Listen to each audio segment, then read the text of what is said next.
It's California, it's cold and it's gray. That's why the lady is a tramp.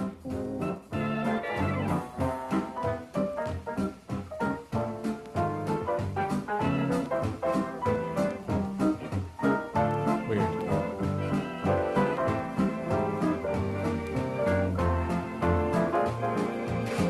Can I put this over here? I can put it wherever, huh? All right.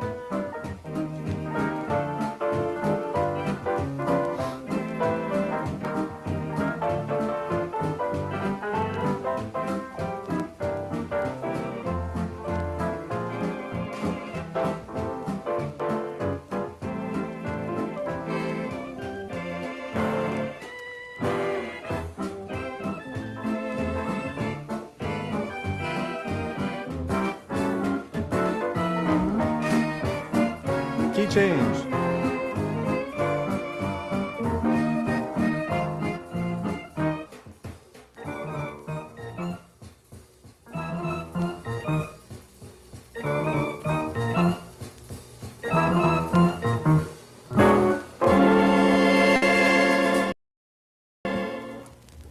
All right.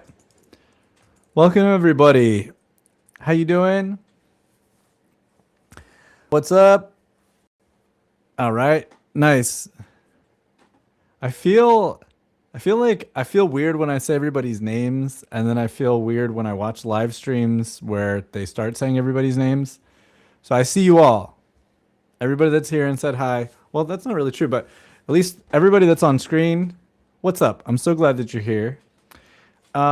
We're starting out this live stream with a little bit of music. The only music that I could find from this accordionist, whose name is Angelo Dell'Aria. I don't know. I'm sure there's like an Italian-American way to pronounce that last name that I don't know. But he is the author of one of the jazz accordion books that we're going to look at today.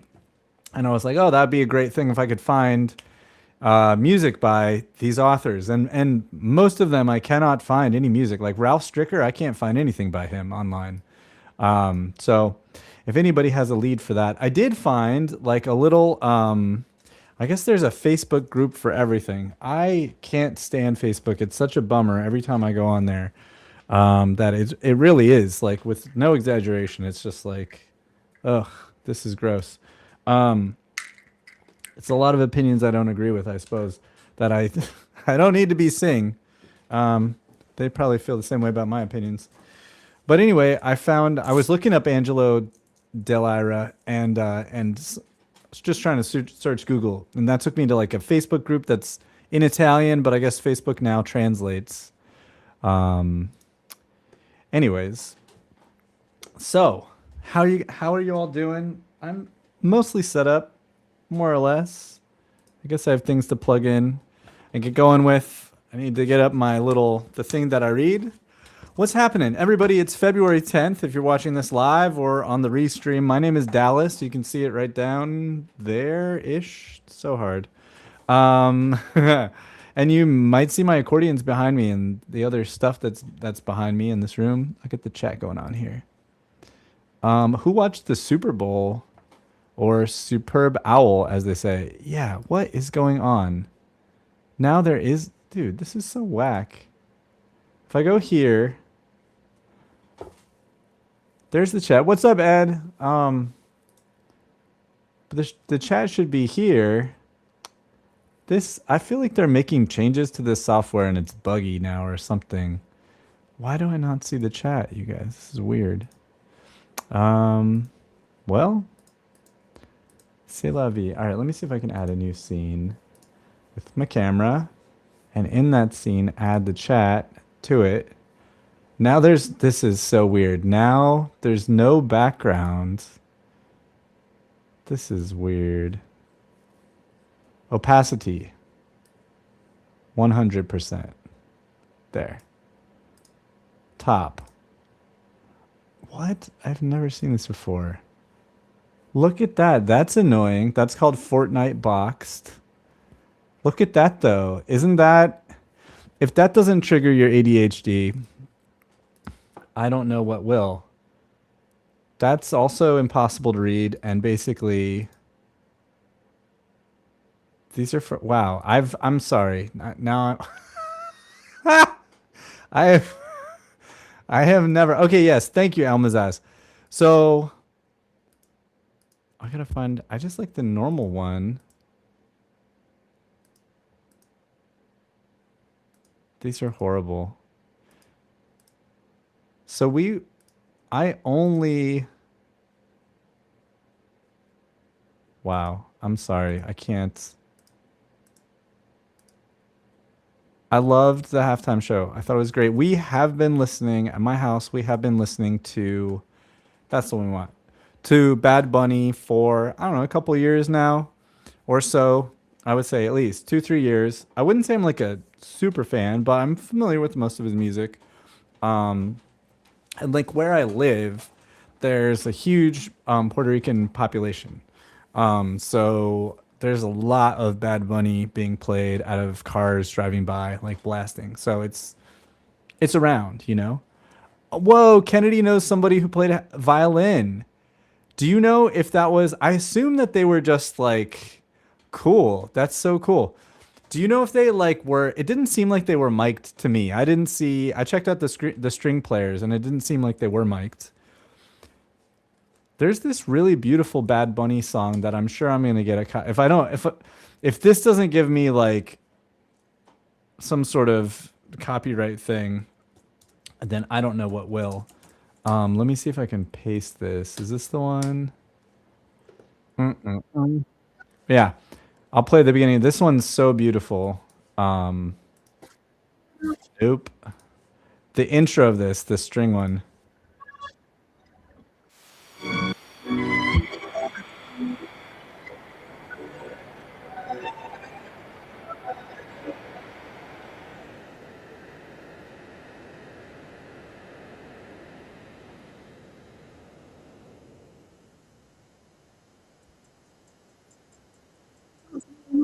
Can't do that one.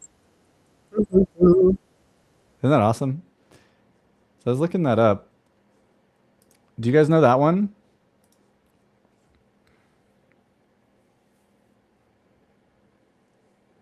Do you know if she like really was Suemi? I don't know their gender, but was Suemi whoever that is?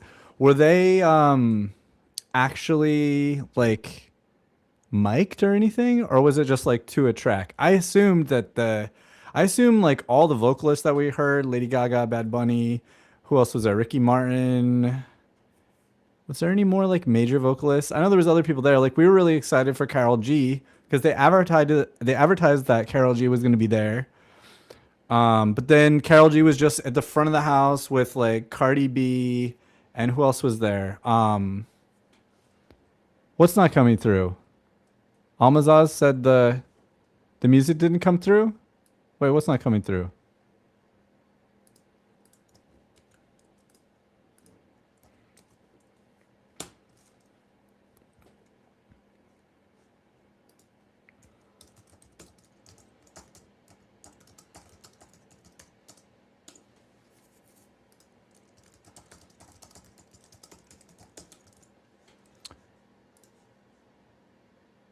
Weird.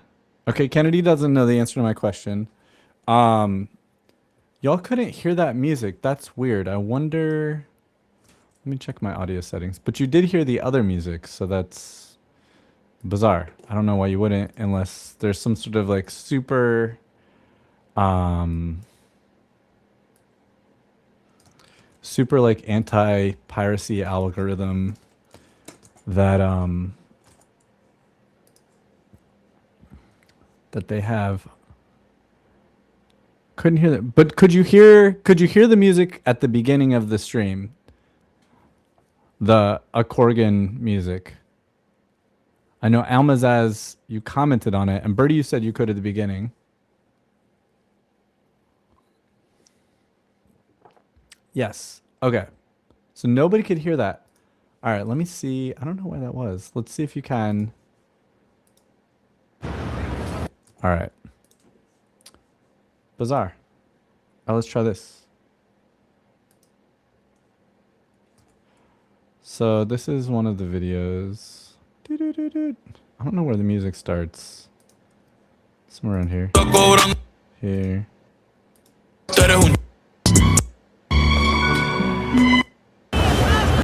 So let me know.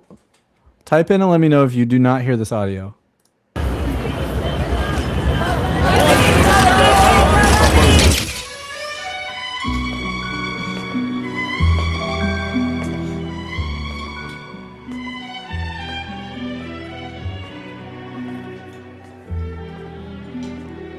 Don Benito, so nice to see you. Welcome to Carbone. Okay, that's the... All right, Kennedy can hear that. Thank you. Well, so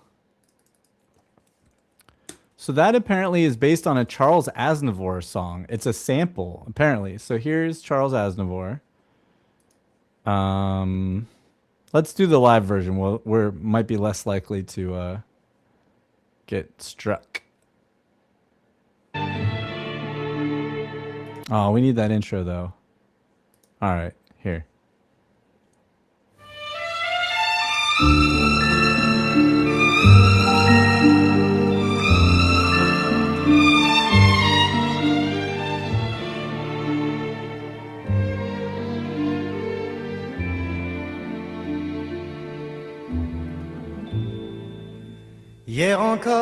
Anyway, beautiful, huh? Yeah, I agree, Birdie. Can I get you on the... Oh, I gotta click. Where have to click? Do here. Agree, Birdie. Beautiful. And then they kind of chop it up there. Anyways, Bad Bunny was awesome.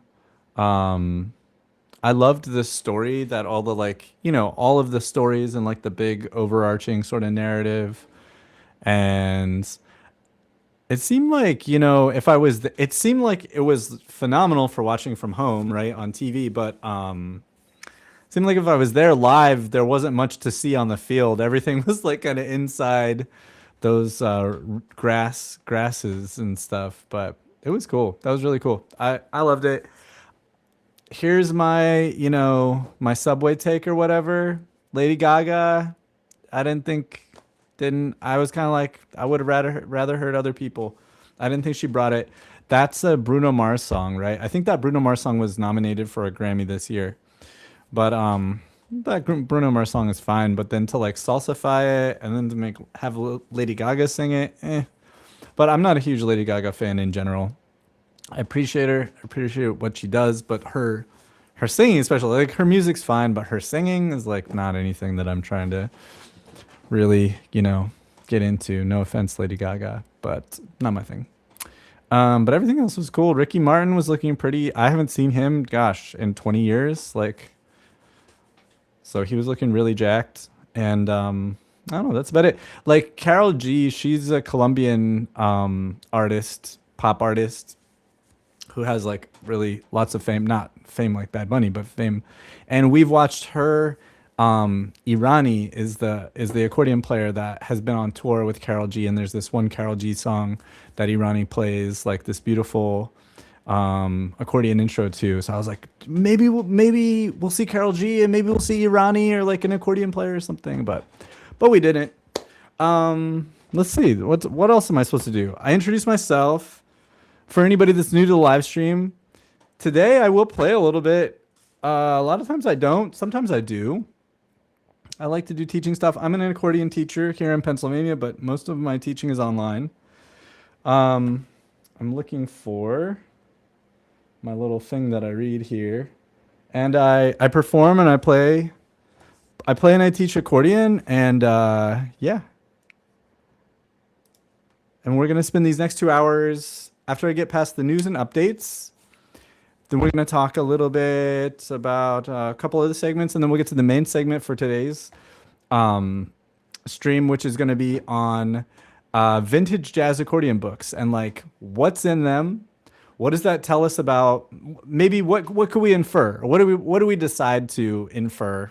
I don't know. I'm not a historian, but from these jazz books about like what they're trying to teach us, how similar or different are they from things that we want to learn today, and the way maybe some other method books for jazz, not necessarily for accordion, but for other instruments. Like I was going to compare it to this wonderful method book called the Jazz Piano Book, which is one of my favorites. And that's, gosh, that book has to be probably 30 years old, if not longer. But it's a great method book. So just kind of talk about that, and I'll play through examples, and we'll check them out. And we'll listen to some great accordion music, and we'll finish up the live stream with the latest chapter, chapter 5, I believe, which is how you learn music when you sleep, which was super fascinating. I figured like, okay, you learn music when you sleep, that's it. But there's a lot more to it than that, and she really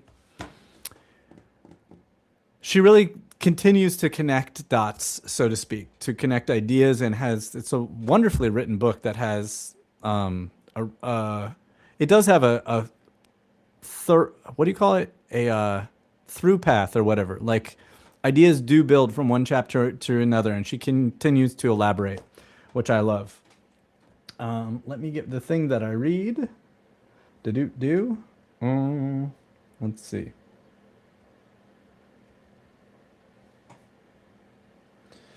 In fact, I'm reading the version that's from the episode that I did on Bad Bunny and Puerto Rico, which was a reaction to all the reaction against Bad Bunny and Puerto Rican people when this was announced, which would have been early October?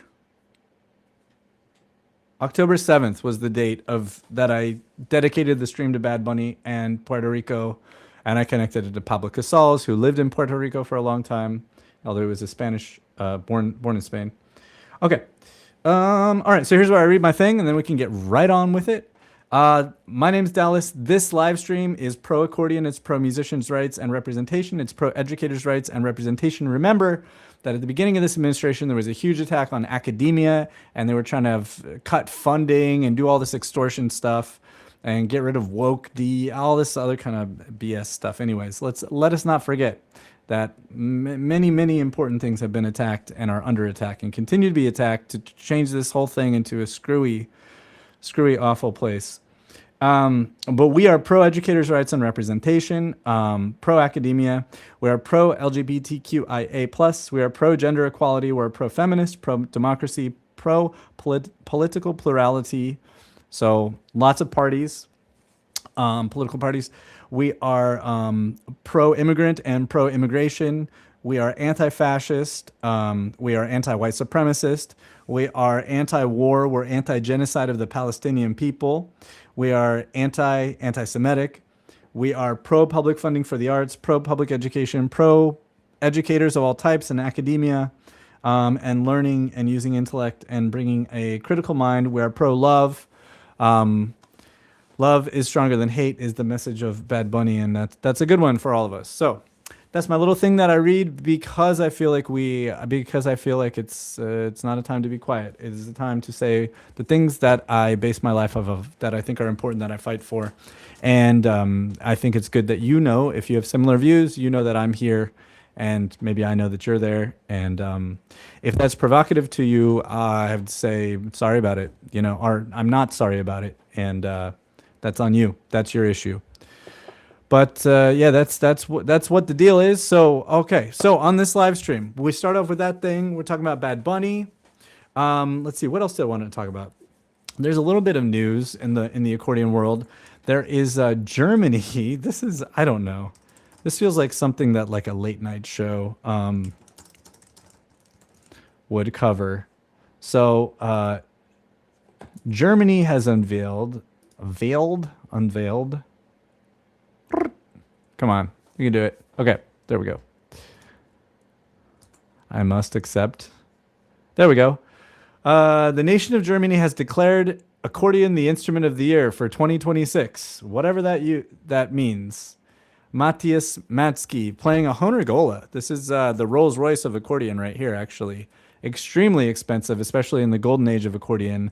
It was, you know, when a normal accordion was $3,000, was like a super top of the line one. A Gola was $10,000. It really was the Rolls Royce of accordions. It's all when Hohner actually existed as a real manufacturer. Now the brand is owned, I think, by one of the mega umbrella corporation that owns like Sonar drums and other stuff like that. And anything that's a good quality, a professional level accordion from Hohner is manufactured. For a while, they were made in the Mangashini factory, and I don't know if Mangashini still manufactures them or somebody else does. But anyways, the Hohner Gola, and that's what's pictured here. It's a wonderful accordion. I played a couple down at Liberty Bellows, and they're still quite expensive. All right. I don't know. What does that have to say? In 2025, the chosen instrument was the human voice. Okay. And in 2026, it will be the accordion, which enjoys a prominent role in many cultures from Russia to Latin America and throughout Europe. Oh, in 2024, it was the tuba, and in the year before, it was the mandolin. All right. So there's Martinis Levikis, who is Lithuanian. It's cool. He's wonderful. He's a great player. He has like a pretty old version of Winter that he's playing. He's just killing it. Yeah. Okay. Los Tigres del Norte. Look at that. That's a great looking accordion. I'm going to take a screenshot of that. Awesome. So anyway, I don't know. That seemed kind of cool. One notable example is the Vallenato Festival in Valledupar, Colombia. Vallenato is popular folk music. At this festival, 30,000 to 50,000 people flocked to the small village. Hohner claims to be the market leader in accordion manufacturing. Okay, the company's flagship product, Gola, is created in Tossenberg, Baden-Württemberg. Is that still true, though? Let's fact check that, folks. Oh, that's cool. Matthias Matsky, thank you for sharing that, Eurocafe. Matsky is coming to the Great Ideas Digital Accordion Symposium in June 2026 in Ohio. Are you going to go to that, Eurocafe? And where in Ohio does that happen? I myself am not a digital accordion head, although I would these days like to get an accordion with MIDI, but not a digital accordion, like an acoustic accordion that has a good, reliable MIDI setup. And I'm kind of looking around for such a thing for the purposes of creating teaching materials because it takes so long to notate stuff. But if I could leave the MIDI recording and then record my teaching video and have MIDI recording all my stuff, I should be able to export that as a music XML file, or probably like quantize it to get it like kind of more set, and then import it into some sort of music notation program as a music XML file, which is like an open source file format. And then that should speed things up. Anyways, we've all seen this gimmick, gigantic accordion, of course. How silly. All right. I do want to know, is Gola really created? No, that's not true. Oh, the Gola models are. Okay. The Gola models are. Really? That's pretty interesting. Because who owns Hohner? Hohner Conservatory in Trossingen. Okay. All right, this is kind of interesting. Allow all cookies. Okay. Oh, yeah, they have this thing, this weird, like, children's accordion that looks really bizarre. Who owns Hohner? HS Investment Corporation. What do they own? They own everything. Tenant application.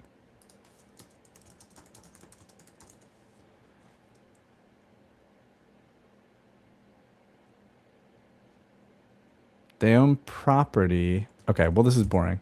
Anyways, somebody owns Hohner. Last I heard, it was the same company that owns Sonar Drums and some others, and I don't remember what that was. But anyways, okay. Eurocafe is telling me to come to the symposium. Okay, so it's held, but where? Where in Ohio? Ohio's like not too far from Pennsylvania. It borders, I live in Pennsylvania. I live on the far southeastern corner of the state. It's a rectangle. Pennsylvania's a rectangle.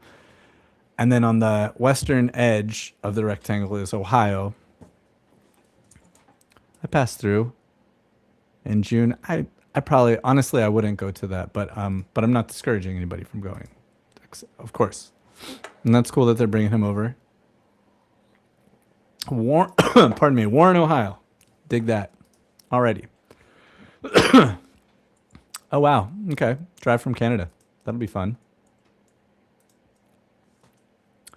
Okay. So, other fun things. I have a little run of show now. Let me pull that up. My run of show. Okay. Oh yeah, okay. Well, we talked about the Super Bowl halftime show. I don't know. Did anybody not dig it? I'm curious. Did it inspire anybody to listen to more Bad Bunny? Hey. That's my Bad Bunny.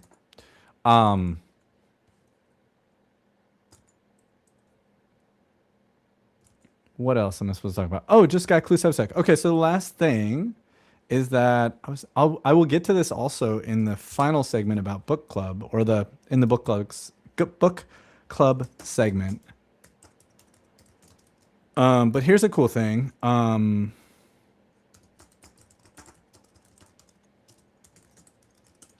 The Guy Klucevsek Remembrance Concert at Roulette, which is a really beautiful thing. So, Guy Klucevsek's wife, I don't know, Jan, she's a wonderful person. Widow sounds so weird, but whatever. She's organizing this, and it's such a cool thing. So she's inviting, all the longtime friends and collaborators. I wouldn't call myself a friend of Guy Klucevsek. I wouldn't say that we became friends, but I have periodically contacted him. I've seen him play a number of times. I had him on the live stream. He composed a little piece for me in the Vignettes book, or he dedicated a piece that he composed to me. It's called Gringo Star. I never did ask him why he named it that. His song titles are always punny and alliterative, and so I don't know. But he's always been a hero and an inspiration of mine since I found my way to the accordion. There's a record that he made with Dave Douglas, who's a jazz trumpet player who had some fame and notoriety when I was in college. Dave Douglas did, and through that I found this accordion, and Guy plays on that, and I always thought that was really cool. And it's called Charms of the Night Sky. It's a very pretty record. And I asked Guy, I remember I did ask him, I was like, hey, what you're playing, did you write that or compose that, or did Dave Douglas write that for you? And he said Dave Douglas wrote it for him, which is cool. Anyway, so it's free. That's what's really cool. So you need to RSVP so they have enough chairs. Here I am at the very bottom. Yay, that's me. Okay, so Boctopus, which is an amazing ensemble. I know well or not very well all the people in that. They're really cool. Alan Barron, who's going to be part of it via video from Germany, is a very famous accordion player and pianist and scholar and general musician. I'm not going to list everybody here, but anyway, it's very, very cool. I'm working hard on the music, and I'm using Molly Gebrian's tips because this music is all composed, and my job is I waited a little too long to get started on it. It's gonna be high pressure, situation, and I'm working on 3 pieces. One is a solo accordion piece it's about 6 pages long. I think it's about 5 or 6 minutes that I will play. I won't play it. I will play Guy's recording, and as we get closer to the concert, either before or after the concert, I'll perform it live on the stream. That'll be good. When we get to the book club, I'll show you my marked up sheet music on the iPad and kind of show you how I'm using Molly Gebrian's tools, and they seem to be working very, very efficiently for me. Like I haven't even still, I'm like so busy with all the teaching stuff that I'm doing and other life stuff that I haven't really had like days and scores of hours to pour into this so far. But I'm still making pardon me, progress that feels very sturdy and solid. Anyway, so I thought it would be cool to promote that and to promote to promote this. So if you happen to be in Brooklyn or you know anybody or want to come in, I would recommend come to this concert. It's something important, I think historically important to remember Guy. He was incredibly prolific. He was on Mr. Rogers. He received a major like artist grant. He's a very important American accordion artist, especially of the I don't know, the second half of the 20th century, I would say, and into the 21st century. Very, very important American artist. He contributed a lot and was a extremely consistent and extremely prolific. And he collaborated with Alex Meixner and it's just so many people. He did tons of work for dancers, contemporary dance projects and stuff. And yeah, he was really, really amazing, really cool. I do have an interview of him on the stream that I re-released, so it's up on the YouTube. Anyway, I'll play the piece. I'll play Guy's performance of the piece that I am learning. It's called Bandoneons, Basil, and Bay Leaves. And I always thought, like, is this related to Bewitched, Bothered, and Bewildered? And I don't, it does kind of have this ascending quality that the harmony and melody to Bewitched, Bothered, and Bewildered does. I can't ask Guy anymore. But just trying to form, just trying to make an understanding of it, And the whole thing is based around this sort of motif that starts in E flat major. I don't know what key we're in, but so that's do, sol, do, sol, do, re, mi. It's essentially that motif, and it keeps developing. Sol, do, re, mi, sol, do, re, fa, and so on and so on. And then it becomes then it goes let's say sol, do, do, sol, do, re, mi. Then it turns into a minor thing and it keeps developing. And Guy, I feel like I definitely don't know all of Guy's work, but of the stuff that I've listened to, hey, what's up? How's it going, Morph? Of what I've listened to, this feels amongst his most jazzy, and it's written for freebass. And I don't know, when Jan invited me to play something, she had a list of stuff and I was like, did anyone choose that one? So anyway, so I did some. I've been working on it. It's very, very, very cool. It's 6 minutes long as Guy does it. And there's no video. It's just audio here. There's no video of Guy performing this. There is video of other musicians performing this work, other accordion players. And this, by the way, this album cover is Transylvanian Software, which is, I think, maybe sort of Guy's early big important sort of art record that he came out with. That was sort of, I might say, from my understanding, is maybe his most important one in terms of it was earlier in his career and it made a big impact.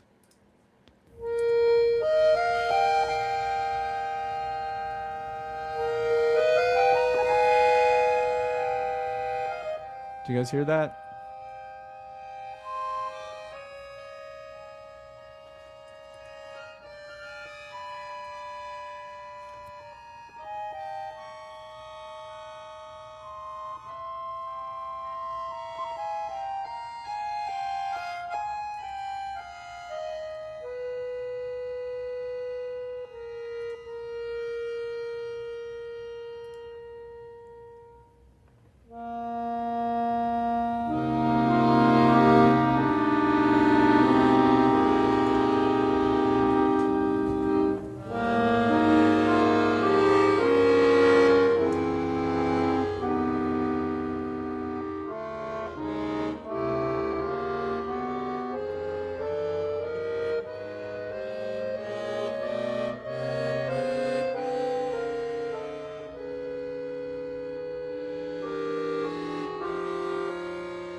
And that's the piece. It's quite epic. It starts and ends in the key of E flat, and that essentially that motif. Da dee da da da, da dee da da ba da da dee da. And yeah, well, you guys heard it, and then it gets into this the very something that I feel like I feel like the beginning and end are not super iconic Guy style sounds. But the middle is it's in my own like kind of internal taxonomy or categorization. I think of Guy's music as like almost this like folk inspired minimalism.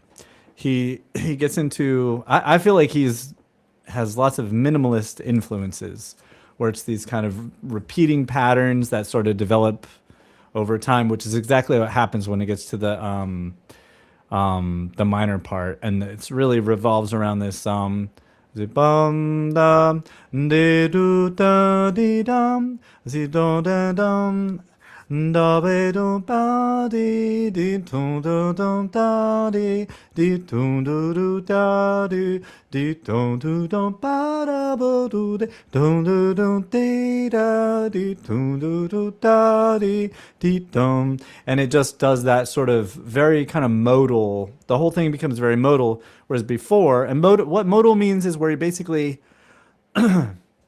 in this context, the modality is it's like E minor. It's like the E minor scale. E, F sharp, G, A, B, C sharp, D, E. Everything, all of it's out of that. We don't really hear any five chords or, like the leading tone or any of that kind of stuff. It's not that. It's just kind of this descending thing, but that's all part of I guess C natural's in there too. Anyways, but it's a cool composition, and then it comes back into this beautiful, almost kind of like a Gaelic or like British Isles kind of folk sound with his little ornaments and stuff, and then we get the ending. It's very very cool piece. It's like not. It keeps it moving. It's not too complex. It's not overly complex, and I don't know. It's fun. Feels like a couple ideas that he had that I'd love to ask him about it. And this piece, for whatever reason, is dedicated to Astor Piazzolla. I would love to ask him about that too. Like, are there parts of this piece that he's referencing specific compositions by Astor Piazzolla? I don't know. Anyways, that's really cool. So that is the end of this segment. Why don't we get into the next segment? I need to plug in the iPad and the accordion. So while I'm doing that, I'll pull up something else for us to listen to. So the next segment is sort of the featured segment, and this is about vintage accordion method books. So I could put up, let's see if we can find Ernie Felice here, because he's one of the people that we'll be digging on here. We checked a lot of this stuff out. Oh yeah, let's check. That's not very long. Honored at the Grammy Museum. How about this one?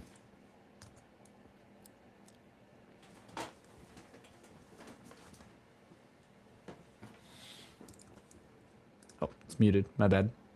Fix that up. Here we go.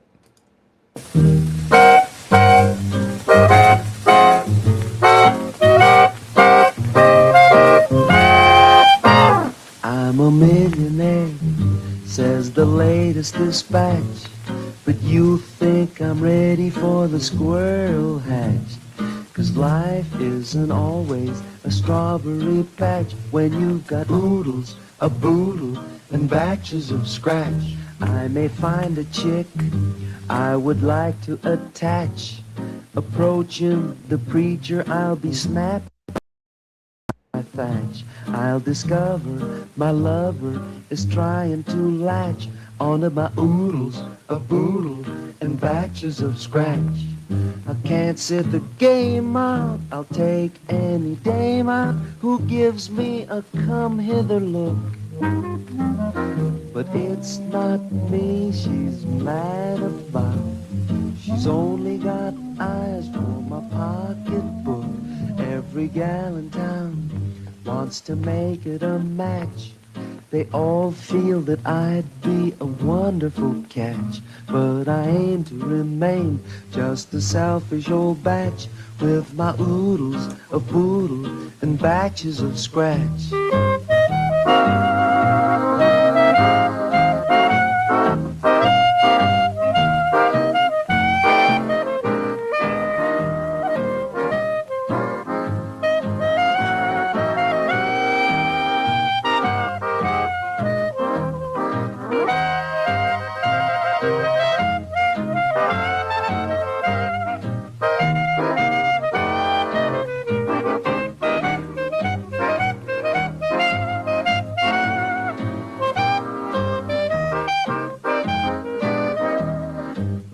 Sit the game out, I'll take any dame out who gives me a come hither look.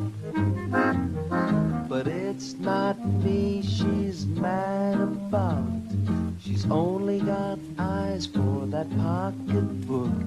Every gal in town wants to make it a match. They all feel that I'd be a wonderful catch, but I aim to remain just a selfish old batch with my oodles of boodle and batches of scratch. With my oodles of boodle and batches of scratch.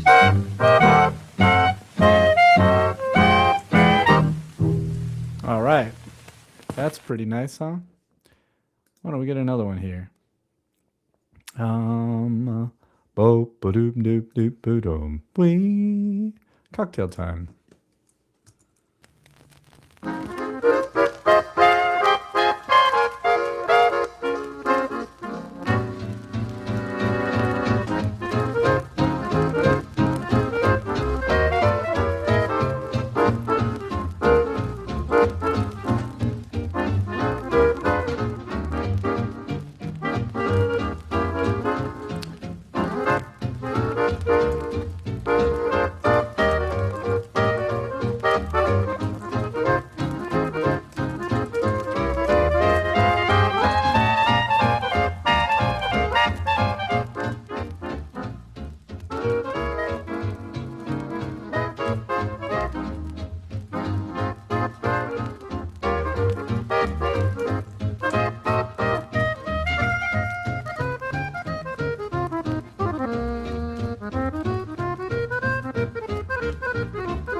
All right, I'll pause it there. Let's see. Yeah, that's beautiful. So, okay, so that tune was Stumbling Along. Thank you.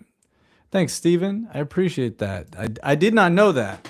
So, Steven, how do you know? How do you know this? You must have listened to this in your earlier days, I'm guessing. Although I don't think you're that old, so this must have been yeah, really swings. I agree. Ernie Felice is one of my favorites, and now I know a little bit more that I think the sound, all of this sound, including Art Van Dam, but Art Van Dam is after Ernie Felice, right? I think I'm right. Am I right? I think I'm right. think Ernie Felice played with Benny Goodman, so that's before Art Van Dam. Um, and this small group sound, I think, as well as Joe Mooney, who's another really great accordion player, and then he also plays organ and piano, and he sings. Oh, it's playing by the older banjo players. Interesting. Okay, cool. Thank you for answering, Stephen. Yeah, so I was asking Stephen like how he knows this tune, or did he grow up? All right, yeah, because I do not know that Stumble Along tune. But the sound of the drumless quartet, and even in the previous tune when we heard the style of Ernie Felice's voice, everybody was copying Nat King Cole. That's what I think is going on. Because Nat King Cole, he was the king. He was the hottest thing. He was the baddest. He was the best. And he had his piano trio, which had guitar and bass and piano, and he sang, obviously. And I think all of this stuff, like if we listen to a little bit of Joe Mooney, like T for Two. Let's see if we can hear Art Van Dam or Nat King Cole, T for Two. Oh yeah, I also want to know what other videos. I'm kind of curious what else is on this channel. Anyways, okay. Nat King Cole, King for Two, T for Two, King for Two. Oh, nice. Cool, Charlie. Nelson Little, can you shoot me an introduction?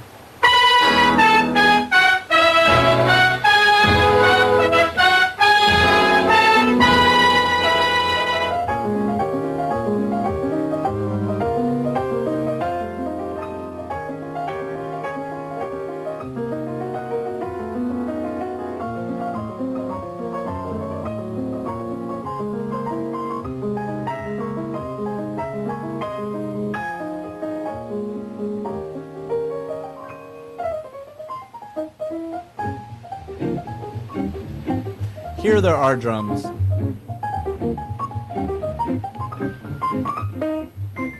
Is he gonna sing? Maybe not. Let me find that King Cole trio.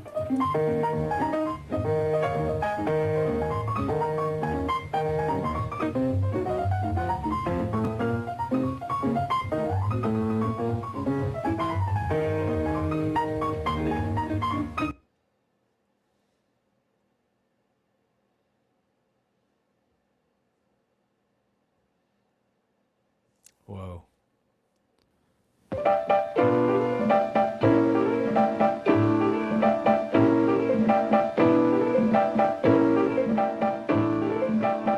If you ever plan to motor west, travel my way, take the highway, that's the best. Get your kicks on Route 66. It winds. All right, now let's check out Joe Mooney.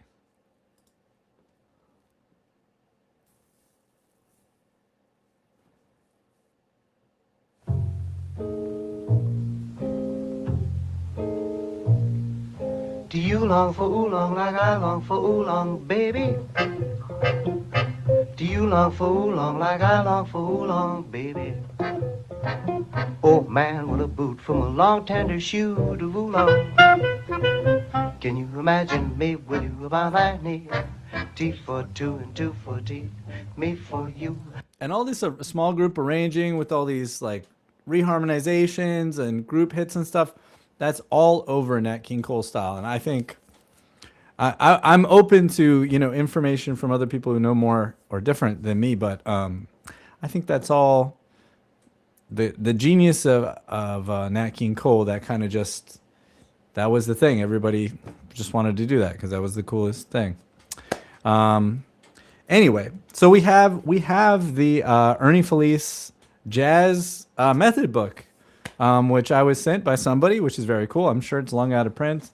I'm sharing it here with educational usage or whatever, fair usage for educational purposes. Why don't we start with that one since we're talking about, let me just pull it up over here and send it to the iPad. This is really cool. I'm pretty sure you can find all this stuff on Scribd or Scribed, however you say that. SCRIBD. I don't know. That is a repository for many musical PDFs and stuff, and you can pay them for the privilege of checking all that stuff out, and I would suggest you do. Okay, so now let me pull this up. Boom. Okay. Replace this. Stop.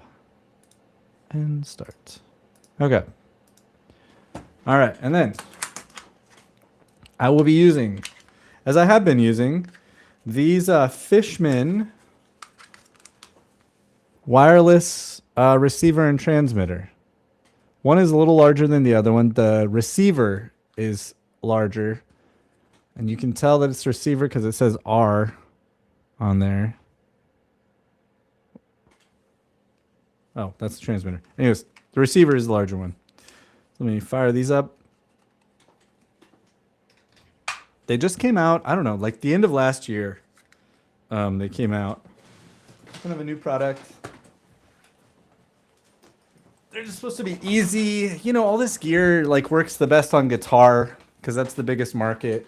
And guitar is so much easier to deal with. There's no, you can do all this stuff with, you know, magnetic pickups and all this kind of stuff. Anyways.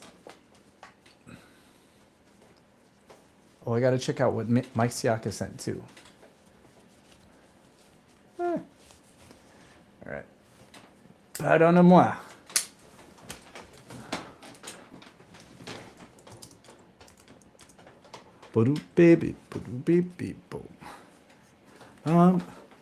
Oh man, I had to take my accordion to Accordion Gallery yesterday. Not this one, but another one. The weather is really doing a number. In fact, this one is super leaky, and I think it's something that happened to me last summer that I loosened. I flew to Texas and did a tour with Tatiana, Eva Marie in Texas, and I had an issue. Thank you. Thanks, Ed. Art Van Dam lived 90 years, 1920 to 2010. Ernie Felice. Okay, to be contemporaries. Yeah, thanks. I appreciate that, Ed. Thank you very much. I guess I just feel like Art Van Dam is after, because Ernie Felice played with Benny Goodman in the small group, and so that just seems like, I don't know. Seems like before. What is the famous Art Van Dam record? What is the name of that one? We'll find it. Let's see. My video froze. Will it unfreeze? Will it? This is a good question.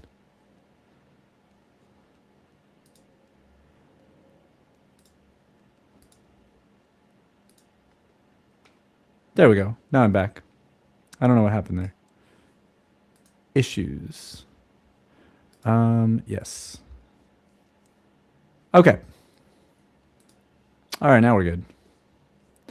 So, we're checking out these Golden Age accordion methods, and we'll start with what I predict is going to be the best one. Let me make sure that somebody let me know.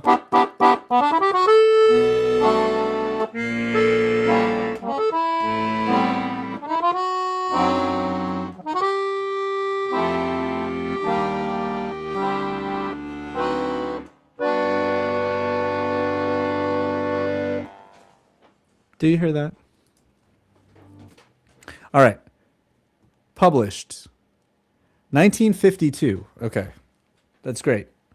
Jazz was very popular at this time. So, look at him. Look at that great suit. Look at a great tie here. Looks like a beautiful silk tie, sort of 40s style.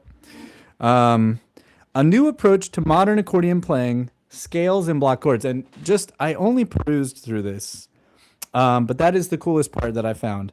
All right, so published in Sunnyvale, California. I do believe Ernie Felice lived most of his life in California, I think. Okay, preface. The accordion as we know it today is generally considered a black sheep as far as jazz is concerned.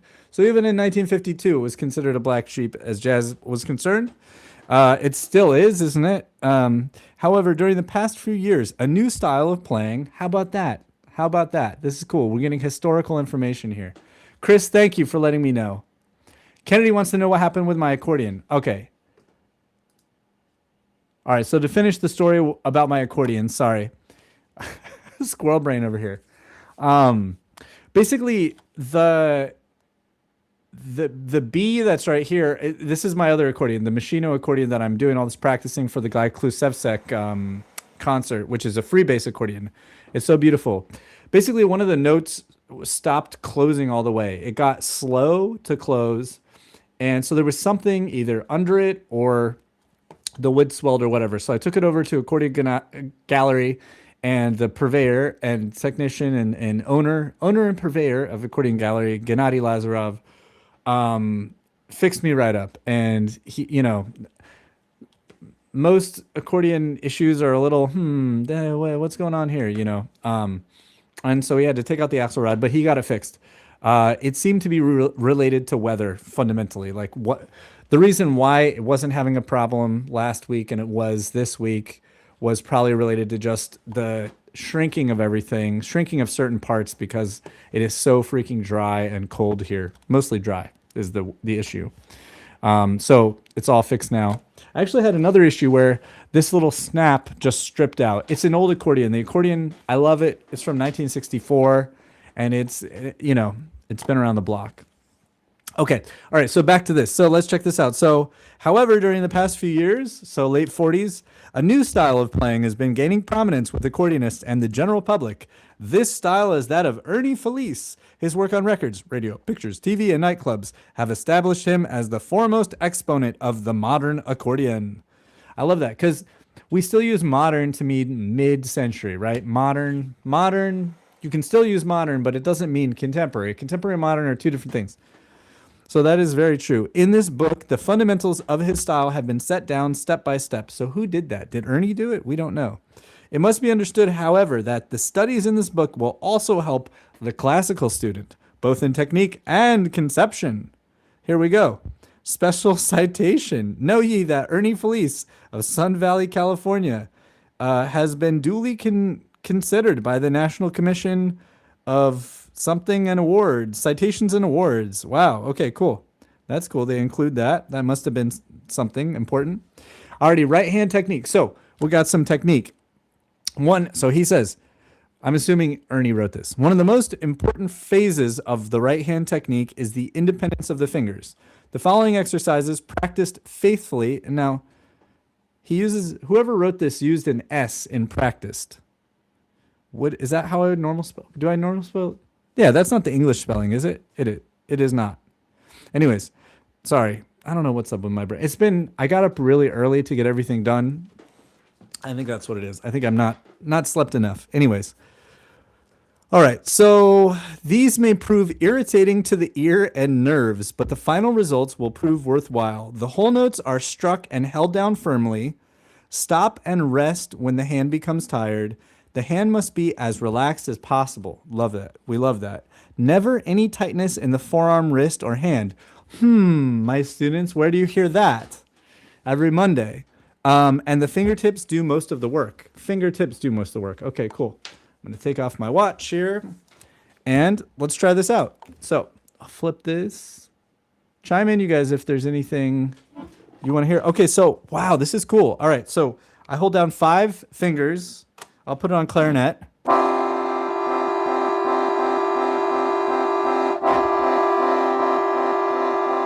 Yeah, that's not easy. Because my reflex is to lift some of those fingers. So you're supposed to repeat that several times, and then we could see from the first one that we just moved through all the fingers, right? So you moved to 2. Let me stop Kennedy's comment here. It is practiced with a C. Thank you, Chris. I thought something seemed weird. So this is an English spelling here, right? Where was that?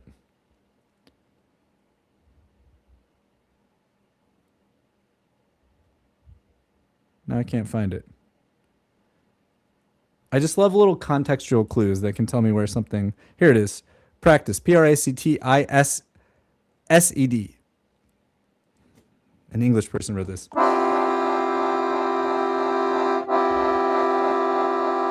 This is not anything the live stream wants to hear, but this is the exercise. Let me go through how to do all of them. I'll do each one of them, opening and closing.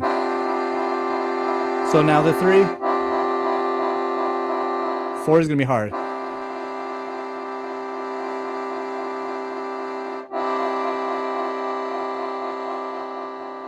Now 5 is hard. Okay, that's enough of that. All right. I can see that. I could see that working, especially for chords and stuff. My hand does feel a little bit warmer already, not like any pain or anything. All right, now I do the same thing here. Let me flip this sideways. And you guys are probably, can I equally split this frame 50-50? No, it's not going to work like that. How about this is, it's better. All right, so here, let's see. So, okay, so we're holding 3 notes, 2, 4, 5, and I'm playing 1, 3. I can't do that. That's really hard. Wow.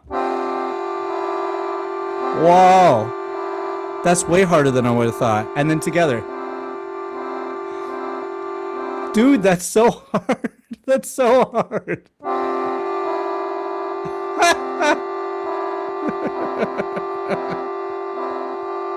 I would never guess that that's like as hard for my brain to do. That's cool. Okay. And yeah, it's a real workout. Okay. Relax my hand.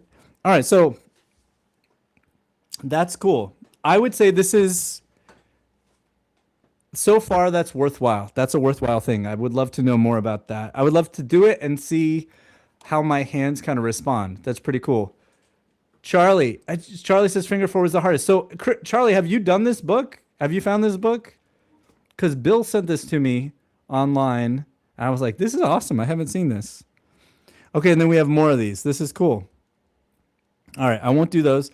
So it looks like there's a lot of these. Okay, now, so in this one, they're telling us smooth movement of the thumb in block chord playing is very important. That's true, because when we play block chords, we very often are, the thumb is, so.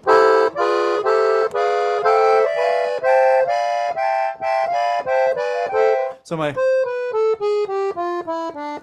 right? Just like that. Charlie, no, has not done it. Okay. Are you doing it right now? Are you playing along at home, Charlie? I'm just dying to know. Okay, so here, let's try this. Smooth movement.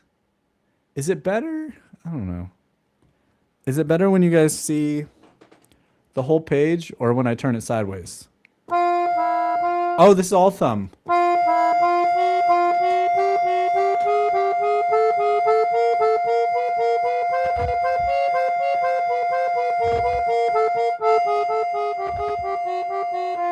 Okay, that's good. That's good. I'm better at that than I am at the earlier exercises. That's cool. I like that one. I think if it was me, I think I would suggest, myself or suggest to somebody, just play melodies with your thumb. Let's see.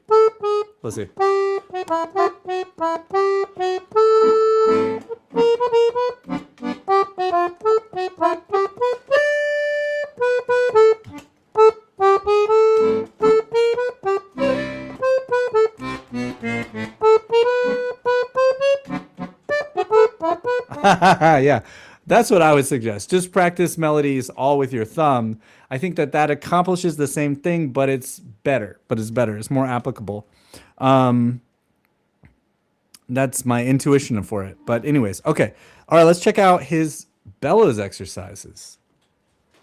All right, this is great.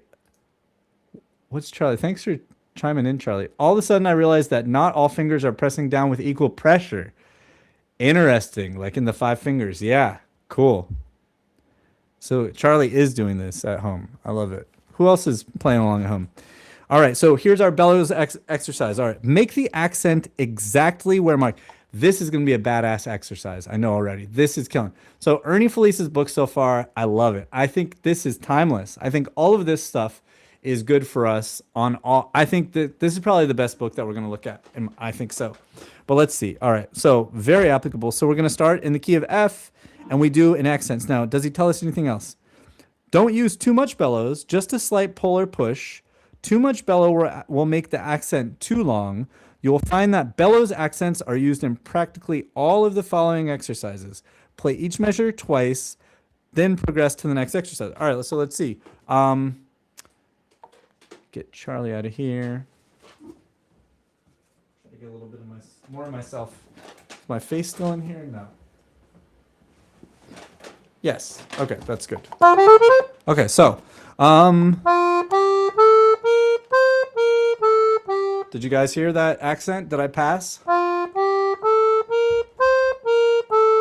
Should probably swing it, right?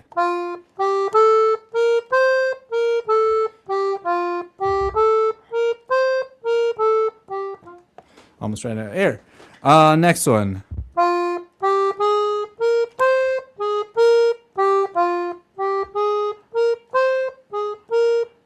Okay, the next one. No, it's C flat. These are awesome. These are really, really good. I would definitely suggest these for sure. I think these are great. He moves you into G flat. Great. We love it. We love it. You're going up chromatically. F major, F minor. And then it looks like kind of modes and stuff. Like, what do you call that? Phrygian mode. Or no, what is that? Locrian?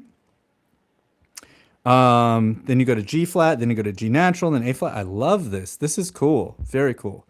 All right. Same thing. All right, now, next. In order to ensure clean execution of scales, the passing under of the thumb must be smooth and sure. Man, this is really leaking a lot.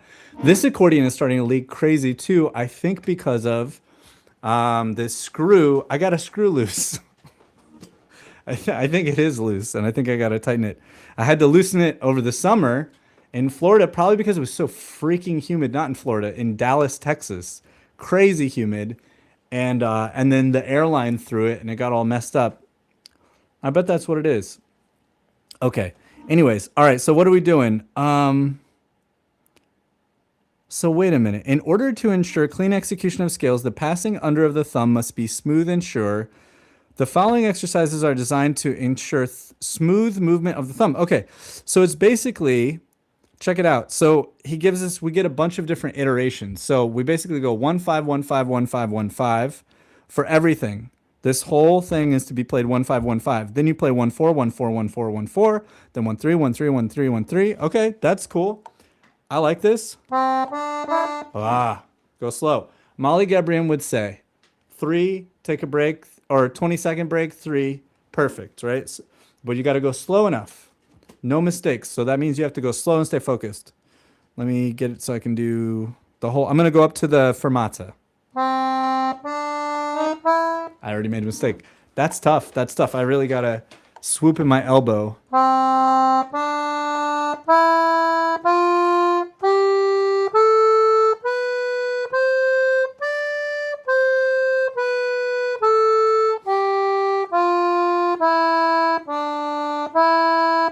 And relax. This is, I can feel there's a lot of tension here because the hand is collapsed, or not, condensed like this because it winds up where your pinky and thumb need to be. I can feel my thumb immediately starting to get a little sore. I can see how this, if I tried to, if I didn't have good technique, which would be relaxed, I could get into some real trouble. Let me start on the second line. 1 5 1 5.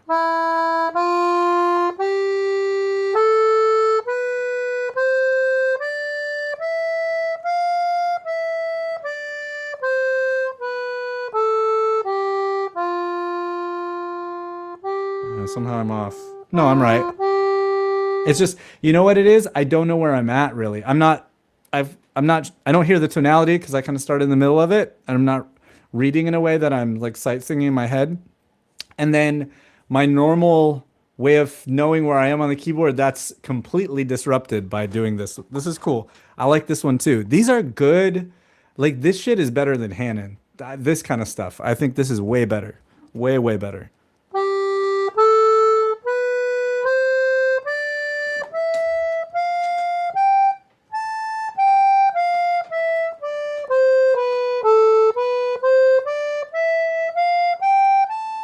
I should go slower.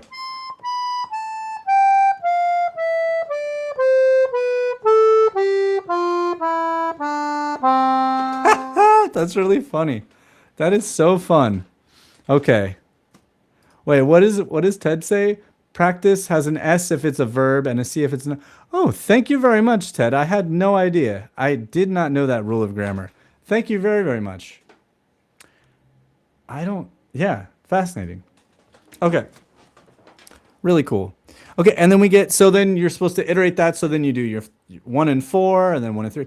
I like that a lot. And then we get another pattern, 1, 2, 3, 4, 1, 2, 3, 4. Okay. And then 1, wait. How does that work? 1, 2, 3, 4, 1, 2, 3, 4.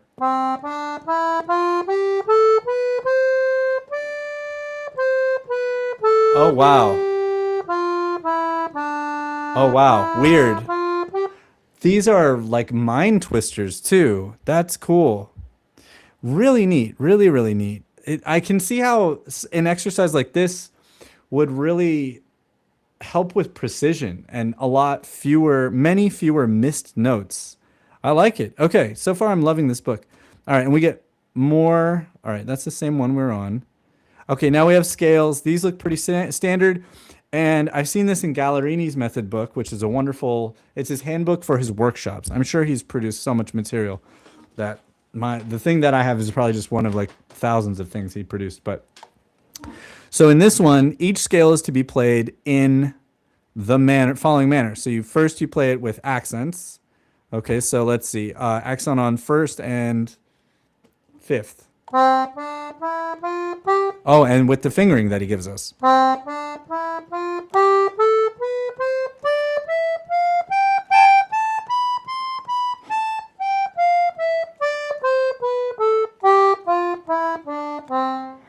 Okay, and then we play legato, staccato, staccato. Nah, I gotta use the right fingering. I'm gonna skip past this because this doesn't have a whole lot to do with jazz, or specifically jazz. And there are many pages here. All right, same page. All right, minor scales, same thing. Melodic minor scales, so scales. All right, you can get those in any book. Let's keep going. But he's having you practice in 6/8. 1, 2, 3, 4, 5, 6. I like that. Okay. Now, a knowledge of chords is indispensable to the student. Modern playing, improvisation, and playing from chord symbols demands that the player know her chords. I like this. Anyways, the following will serve as a handy reference chart. Most of these chords are impractical to play as they are shown here. Practical voicings are shown in the following chapter. A large M stands for major, a small m for minor, and dom for dominant. Okay, so in the days before the internet, here you go. Wow, look at that one. 1, 2, 3, 4, 5, 6. Who's going to play that? Dominant 13th. Okay.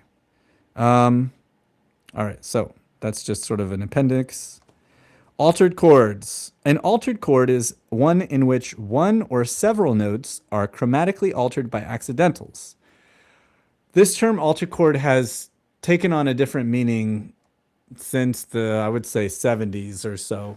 An altered chord now is a specific kind of chord, and we don't use the term altered chords to refer to all of these. We would say these are altered dominants. Well, maybe we do actually. Anyways. Okay, because of space limitations, we will show the altered chords only in the key of C because they can be transposed. Okay, so, all right, and he's showing us a little shorthand. B diminished. All right. Okay, cool. But these aren't. So here we have voicings of chords.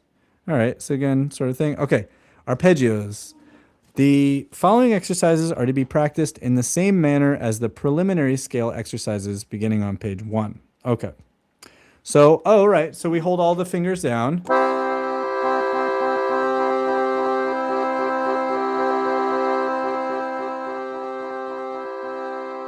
And here. Wow, that's hard. I have to go slow. I'm on the first inversion. That's really hard.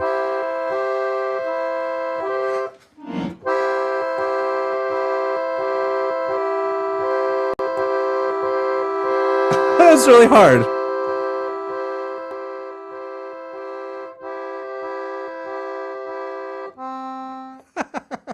That is not easy.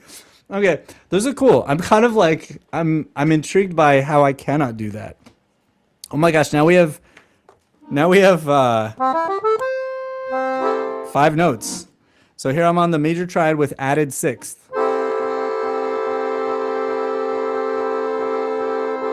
The first line is not too hard. I'm not great at it, but it's all the other. The second line is much harder.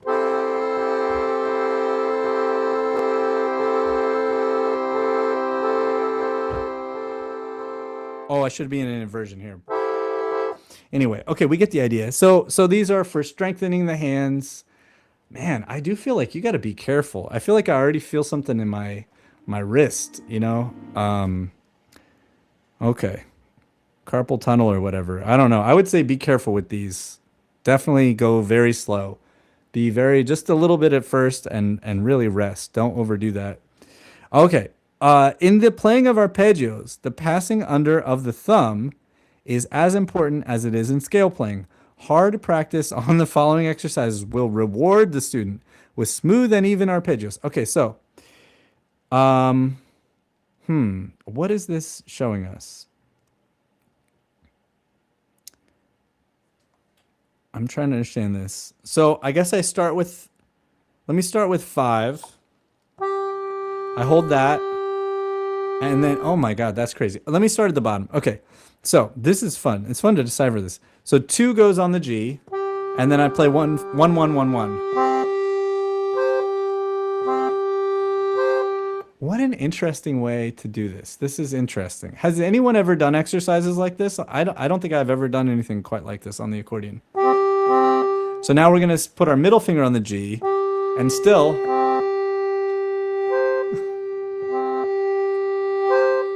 That's cool. That is cool. And now my 4th finger. Wow. That's not good feeling. I feel like I got to be careful with that. Let me see if I just sit more naturally and I'm not trying to position myself for the camera. All right. So the 5th one's going to be the hardest. Like to do that doesn't feel good. Like I'm feeling some sort of strain here. So I don't know what Ernie Felice would tell me, but all right. I don't know about that one. That feels kind of weird. Okay. So then 1, 5, 1, 5, 1. Okay, so you play the arpeggio, but you're alternating 1 and 5. So no. C, E, C, E, C, E, C, E. Nope.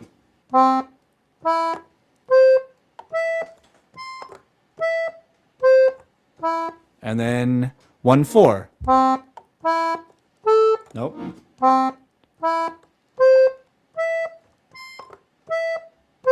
Okay, I get it.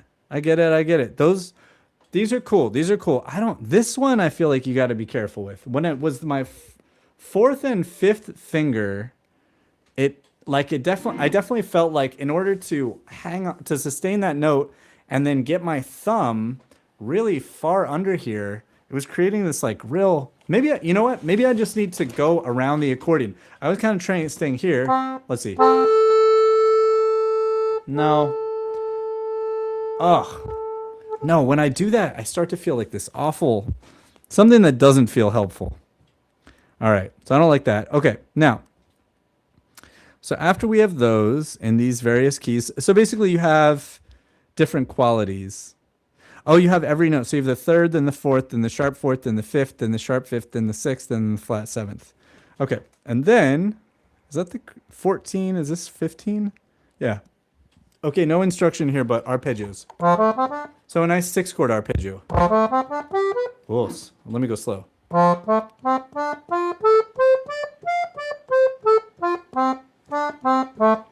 gotta work on that. And with the left hand, let me go even slower.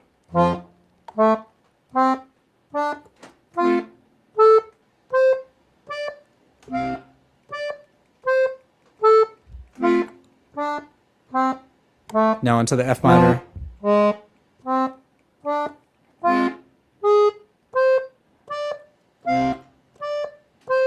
Okay, all right. Well, that's a good one. That's a good one. My arpeggios are a little rusty, so I would benefit from that. I might go up further than that, like extend that another octave. So we get all the keys, and you get major and minor and diminished and seventh, I think. All right, now here we go. Now we're getting to the good stuff. So the block chords. All right, so this is like Barry Harris kind of stuff, like just about. So it's the sixth and diminished, and that's exactly what he's showing here. So in 1952, Ernie Felice was showing sixth diminished block chords, and he's saying, this is wonderful. So I'll be able to share this with the jazz chords class, who asked the question, what fingering should I use? And Ernie Felice is saying, use 1, 2, 3, 4. See, and I've been using 1, 2, 3, 5. So I could see how you'd have more reason to want to move up and grab another note above that. So having the pinky available there. I'm just kind of curious. What if I did 2, 3, 4, 5? That's crazy. Okay, 1, 2, 3, 4. Okay, let's read this. The following chapter will serve to introduce something new in accordion playing. Block chords. In this style, the melody is harmonized in 4 parts, usually within the octave. This is done in the same manner as an arranger would write for a 4-man sax or brass section in close position. Yes, absolutely they would. When I was in college, I took a lot of big band arranging classes because the head of the department, who was also the jazz piano professor, so I saw him a lot, was an arranger. That was his major thing, was not being a pianist, nor an educator, but being an arranger and a composer. Anyways, so he was really into that. Okay, although the following studies are in 4 parts, a 5th part may be added for those with larger hands. All right, you got big hands? Too bad, you got to play another note. This part is merely the melody played an octave lower. So, it is very important that this style be played as smooth and relaxed as possible. Refrain from jerking the bellows. Don't do this. Keep a constant flow of air going through the reeds. Okay, constant air. As the music line goes up on the staff, you may increase the volume. As the music line comes down the staff, decrease the volume, but always keep dynamics smooth. And that is a Pablo Casals thing as well. Alrighty. Scales and block chords. So here we go. So the only difference between this and a Barry Harris scale is what? I guess there are numerous differences, actually. The first 3 notes are the same. So, and then we get to an F6, whereas Barry would do this as an A flat there in the thumb, the Barry Harris scale. So it's quite pretty. And Barry Harris would keep that as a C6. So his would look like this.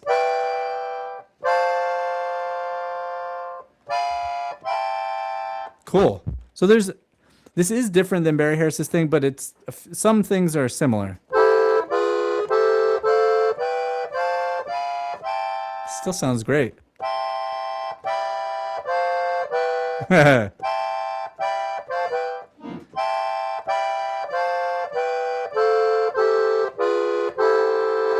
So we just have that scale in 12 keys, which is great. You'd want to learn that, although I would suggest you learn Barry Harris's scale, which is called the 6th and diminished scale, and I do have a video up here on this channel about that, or you can just Google it. There's a million jazz musicians teaching the 6th diminished scale on YouTube, so you will not have any problem with that. Chromatic block chords. Okay, so here we're taking a dominant 7th chord and we're just moving it chromatically, which is a wonderful thing to do. I guess I should use his fingering. 1, 2, 3, 4.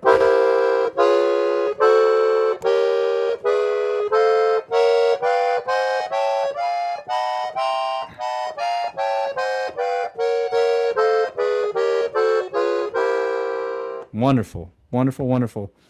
And what's this? This is E. Oh, it's a major 6 chord instead of a dominant 6. Okay. Is that right? E? What is he doing here? All right, what's going on? What the heck? B, G. What is going on? I think that this... What? What is going on here? So you have... Oh, an E sharp? What the heck? Oh, okay. This is more dominant chords. Okay, but he's going... I see what he's doing here. He's having you play the same chord down an octave.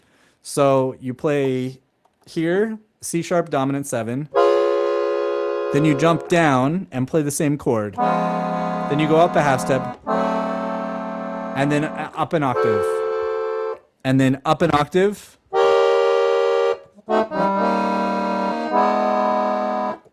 I can't do that. I can't do that. I would definitely have to practice that. I can see that is cool. So here's the only thing about this. The only thing that I think these are cool. However, they need to be funneled more into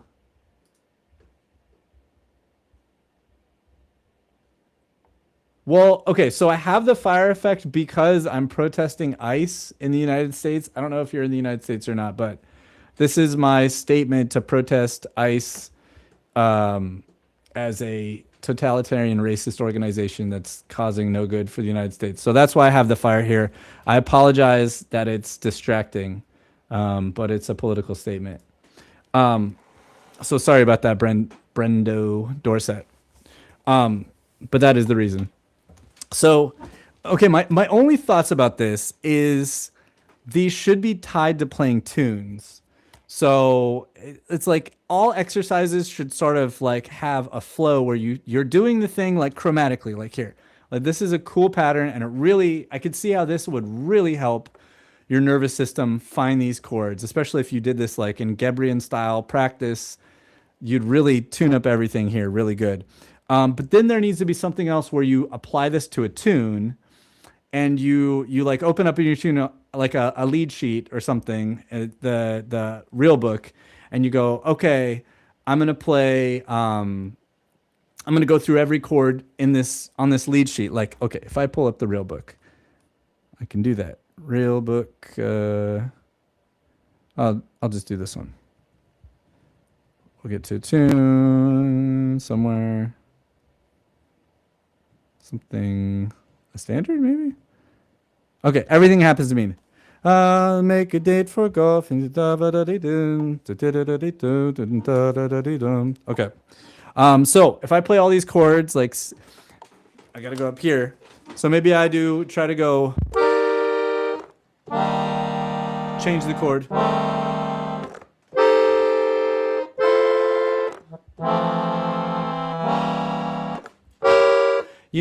Try to like synthesize it to where you're actually applying this to a real song.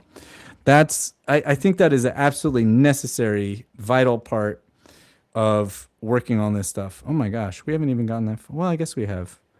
All right, so let's go further. So those are cool exercises. Oh my God, it keeps going. Okay, so he gives us more broken chords and block style. So broken chords and block style. Okay, so that's a D6. Let me go back to clarinet. That's interesting that he calls this a broken chord when I would just call it inversions. I see, to me, a broken chord is like if I had this chord and I broke it. That's a broken chord or something like that. That's what I would consider a broken chord.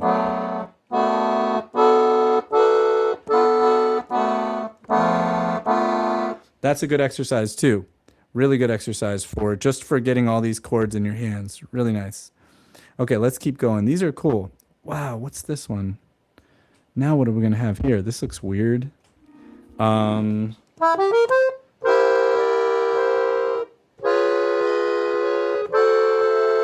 This is great because the melody is at our top of the chords. I like this exercise a lot too. These are cool. Cool exercises. Just need to tie them into the music. Okay, more. So then we get them in the thumb. These are neat too. Super boring. Oh, you get it in the middle? So you get it in the middle? Oh, wow. Yeah. Oh, I like this a lot. This is really cool. Great exercises for independence. Wow. Ernie Felice. Cool book. Okay. All right. Now we come to something new for most students. The second half of this book will be devoted entirely to modern rhythmic playing. Up to now, accordion methods have given no hints or tips to the student interested in playing popular music. On the following pages, you will be shown what goes to make up this style of playing. One thing must be pointed out before we start, however. Jazz is not always written the way it is meant to be played. Personal style enters into the picture. This is illustrated by the fact that the very same written notes can be made to sound like two different tunes when played by two different soloists. Ain't that the truth? For this reason, it is a must that the student listen to bands and soloists on records or in person if possible to get an idea of how certain figures are played. We can only show you how it looks on the paper. The actual life of the music must come from within the player. We love it, all of this. Thanks, Brendan, and I appreciate your support. I apologize that it's making the stream a little bit harder to see. Alrighty. Okay, so here's the rhythmic thing. All right, so he's he's writing out swing stuff as dotted 16th. So one of the most frequent. Okay, so I think we know at this day and age we know that swing music is written as what a jazz musician would call straight eighth notes. That's 1 and 2 and 3 and 4, or 1 and 2 and 3. When it's not even like that. It's more like a triplet. Don't da dee da dum. Okay, arrangers take this for granted and rarely write them as an example too. All right, so cool. So we have this. Okay, so now we're getting to some cool stuff. The following exercises will acquaint you with the dotted 8th and 16th figure. Chord symbols will be used to acquaint you with them also. So major 6 chord. Okay, so I'm going to practice this with my pinky because I can see that in the lower line, it's going to be played by the pinky or the 4th finger. I guess if I did this with Ernie Felice fingering.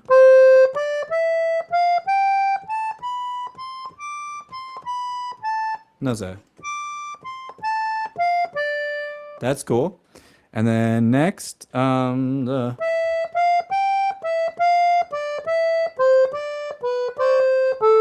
dum dum dum dum.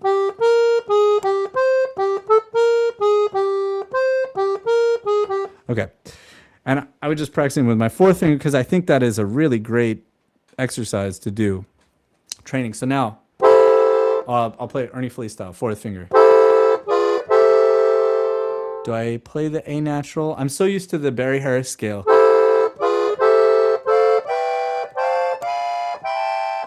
And then here, I'm also not used to this fingering. Then G. This is cool. Let's see.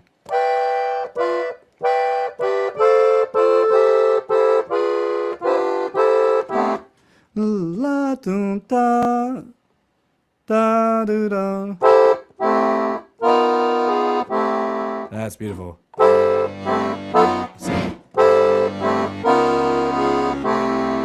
Hey, okay. Let's see if I can sight read this. My sight reading has gotten so bad.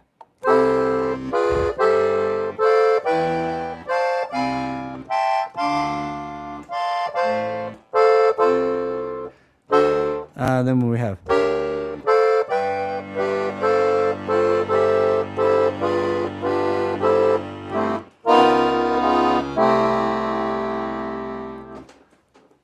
Not a perfect performance, but a couple more times I'd have it. Got to relax the hand, all of these block chords. Okay, so then we get another one. Or no, it's the same ones. What's on the next page? All right, one of the basic of all syncopated beats is the Charleston.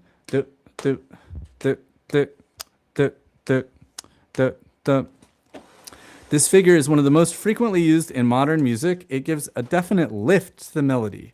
Two variations of this are the figures. Da da da da or da da da. Now I don't know if I'm supposed to swing this or not. This makes me think I only swing the first two. Da da da da. Da da da da. Da da da.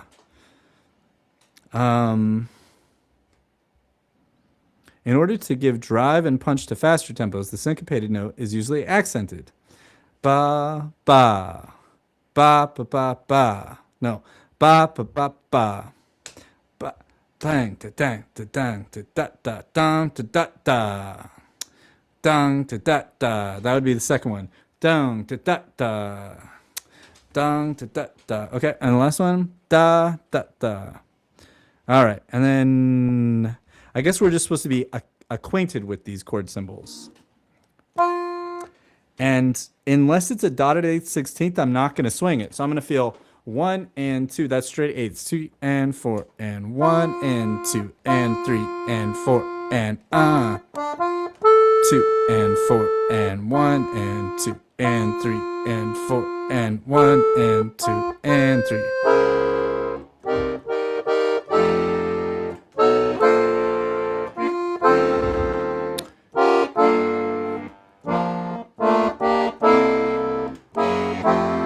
No.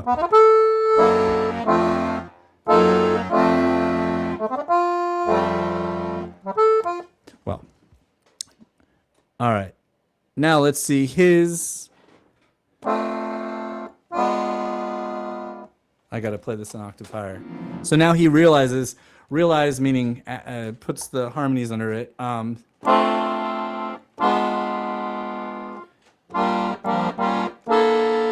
Cool. He should still have the chord symbols here. He really should.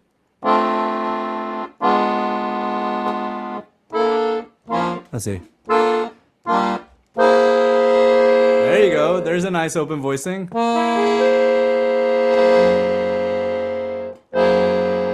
Now, beautiful. Sharp 11. What do we have? What is that? A G flat and an A natural? Is that right? Oh, E flat. It's a boring chord. No, here. A natural. Sorry for my sight reading's not good.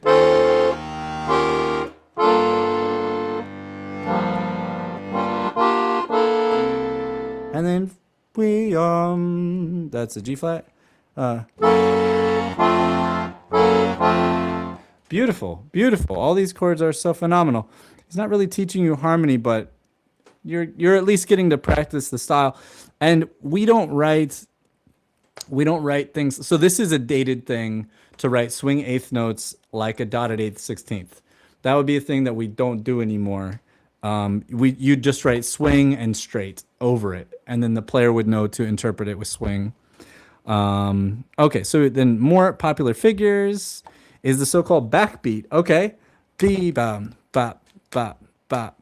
Let's say 1 and 2 and 3 and 4 and, or 1 and 2 and 3 and 4 and. Okay, basic ways. 1 attacks bop, bop, bop, bop, bop, or long. Da da da da da. One point of interest is the last 8th note in the bar. This, okay, if the figure would continue over, it would be tied. Boo-da, bop, bop, ba, bop, bop, bop, ba, bop, bop. And it's kind of like Ted's question in the class last night about anticipating stuff. Okay, so then we get an example. Let's see. Moderate, fast tempos where the rhythm of the figure is more important than the melody is written in this manner. Do da da da da da da da da da da dee dee da da da da da da da. Okay. Do da down down da down. Good do good do good do.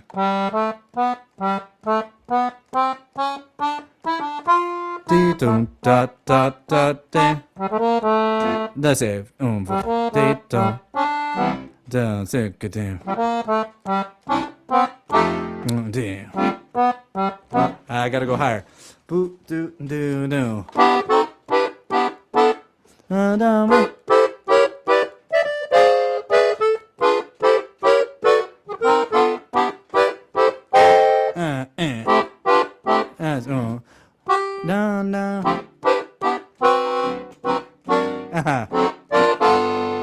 My bad.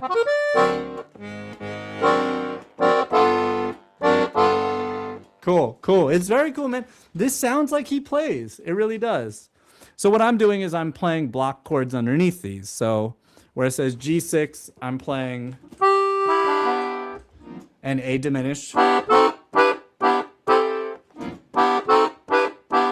So if you practice your block chords, this is what you want to do. There's a wonderful book called Birdie, what's the name of that book? And Kennedy, the harmonizing book for chords. Chord melodies for accordion. That lays it out really well. Really well. Okay, block chord style with a bass. Gotta go here.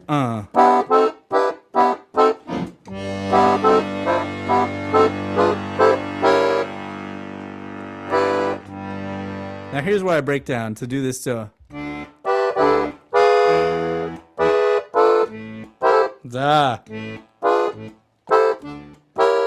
It would be so much easier for me to play if he put the chord symbols over this, because those I can do quick.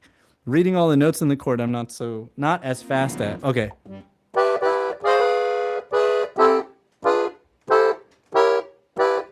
Let's see. It sounds great, man. This is killing. I like this book. This book is awesome. Okay. Is that right? No. There we go. No, there's an F sharp in the key signature. And he does this a lot. He's doing that tritone a half step above the tonic. Let's see. There we go. Woo.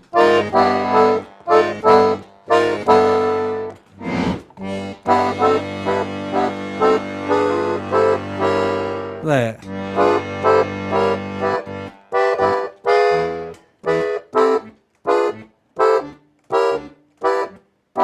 What's that chord?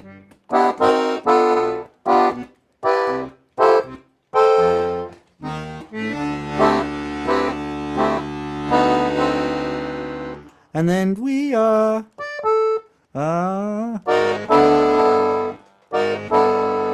Wow, I love it. I love it. Thank you, Kennedy.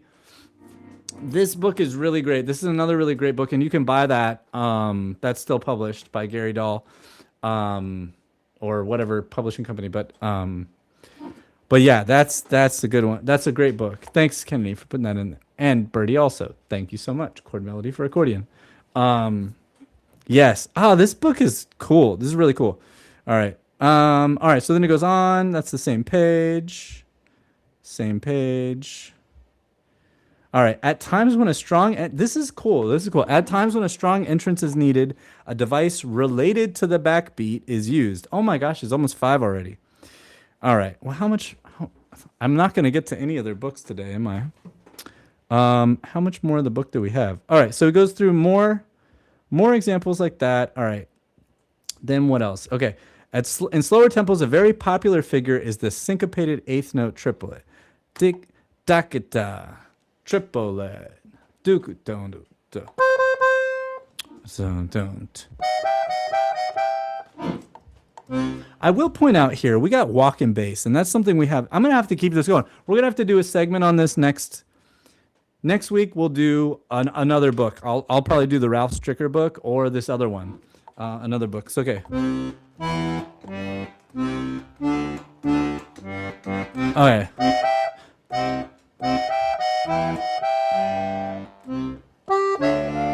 What's it?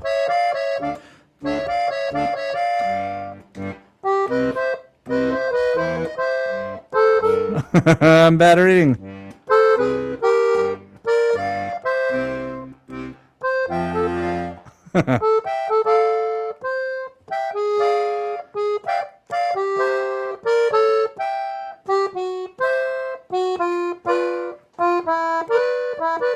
That's really cute.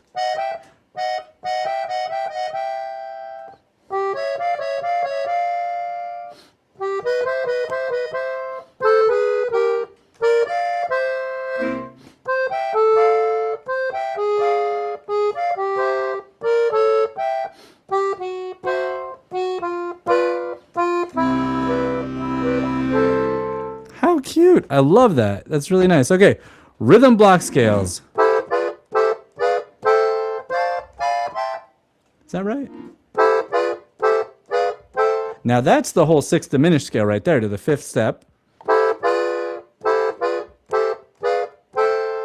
And then on the upbeat. So the only thing he's missing is the Barry Harris additional note that makes it the bebop scale. We don't have that. 1 and 2 and 3 and 4 and 1 and 2 and 3 and 4 and 1 and 2 and 3 and 4 and 1 and 2 and 3 and 4 and 1 and 2 3 and 4 and 1 and 2 and 3 and 4 and okay, now we're in a new key. Cool. 1 and 2 and 3 and 4 and 1 and 2 and 3 and 4 and 1 and 2 3 and 4 and 1 and 2 and 3 and 4 and 1 and 2 and 3 and 4 and 1 and 2 and 3 and 4 and 1 and okay. Cool, very cool, very, very cool. The only thing that my big thing is, if you're going to learn these as patterns, learn these from your head and learn to go, okay, I'm playing the C block. Like this is how I have been working and how I suggest, like I have a student right now who's working on them. Just go first 3 notes. So 6 chord on your root. So C6 inverted. Then the next step of the scale, of the major scale, is always diminished. So it's a D note, because that's the next step of D. So you just play a diminished chord. And then the third step of the scale is a C major 6 with E at the top. So it's a major 6 and a major 6 with that diminished in the middle. Do that in 12 keys.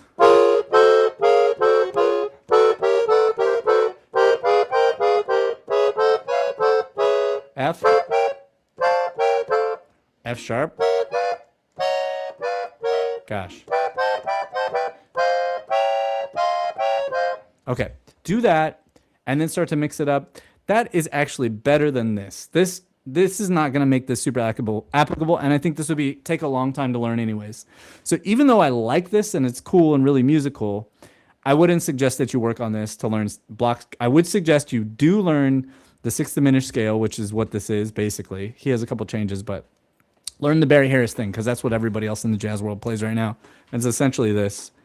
But learn it from your head and start with just, can I play a major 6 chord? Step 1 would be a major 6 chord in all 12 keys. So, and in the inversion where the melody notes, the root of the chord is up at the top. So Chris wants to know, where can I get an Ernie Felice Jazz Method book? I think people found it online. So I think you Google it. I think this is not available for sale. I think you use the internet. I think you'll find it on the internet. I think that's the deal. So that's my advice for you. If anybody else knows differently, if there's a place to purchase this, if it's still published, although I don't think it is. So yeah. Okay. So yeah. So the first step is just this major 6 chord in the inversion that has the root. So just, can I do 12 keys? So up and half steps. Or go around circle of fifths, or some other pattern is even better. Oh, shoot. Awesome. Cool. Okay, that's Ernie Felice's son. Well, heck. All right, maybe I should write to... But how long ago? 44 Architecture. How long ago did you get yours from Daniel Felice?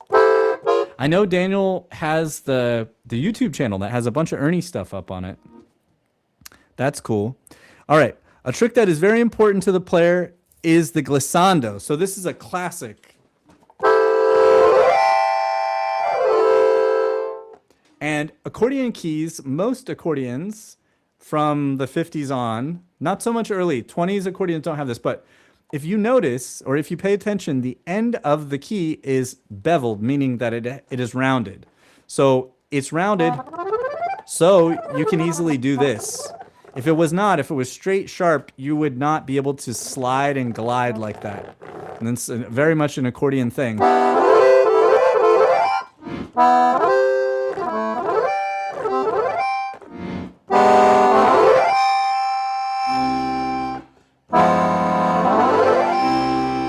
You can do stuff like that, all kinds of stuff. All right, so he's got a bunch of exercises, that and tremolos. Tremolo is an effect that Stan Darrow was attempting to get me to tremolo. I never could do it very well. I never worked that hard on it, but.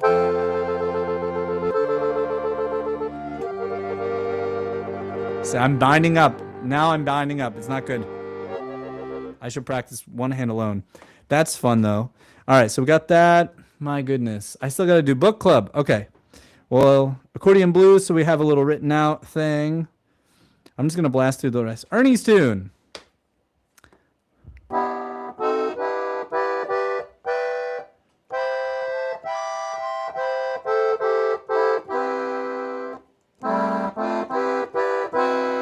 What is that? G flat, B flat, D. Woo! I love that. He loves that tritone.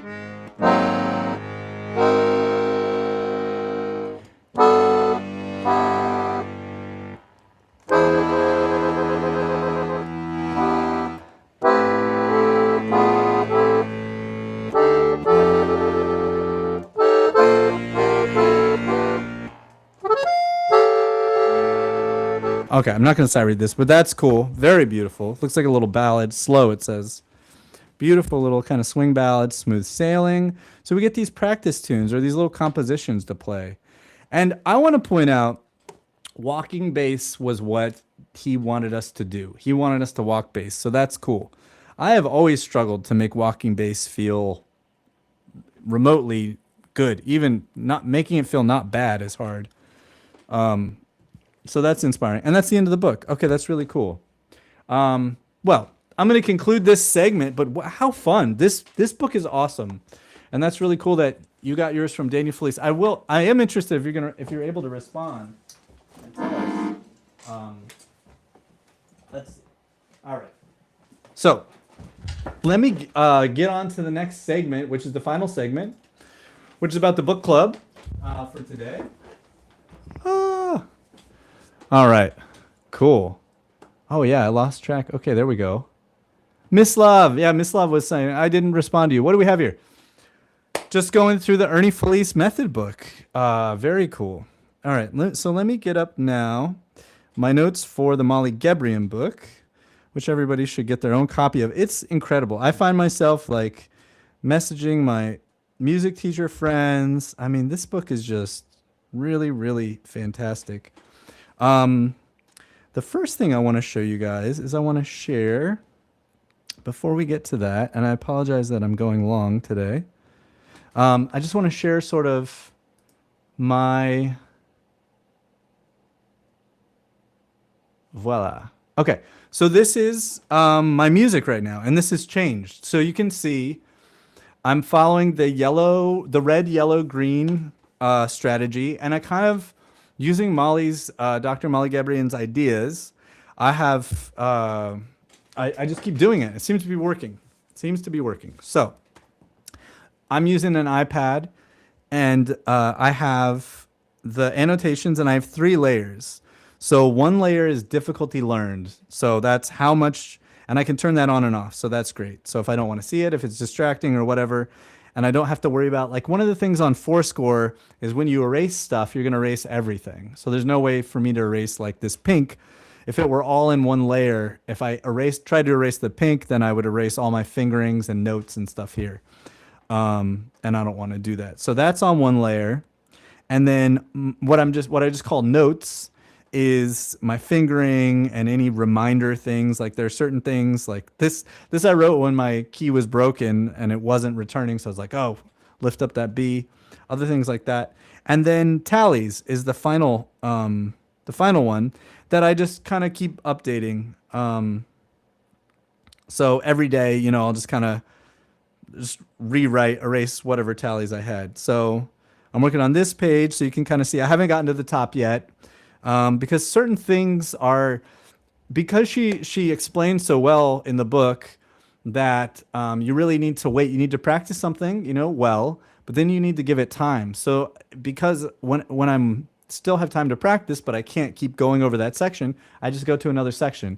And sometimes it makes sense to go on to just the next measures, but other times it doesn't make sense to go further for various reasons. So I'm on this section. This is dee do dum dum dum dee do do dum dum dum dee do do do dum dum dee do.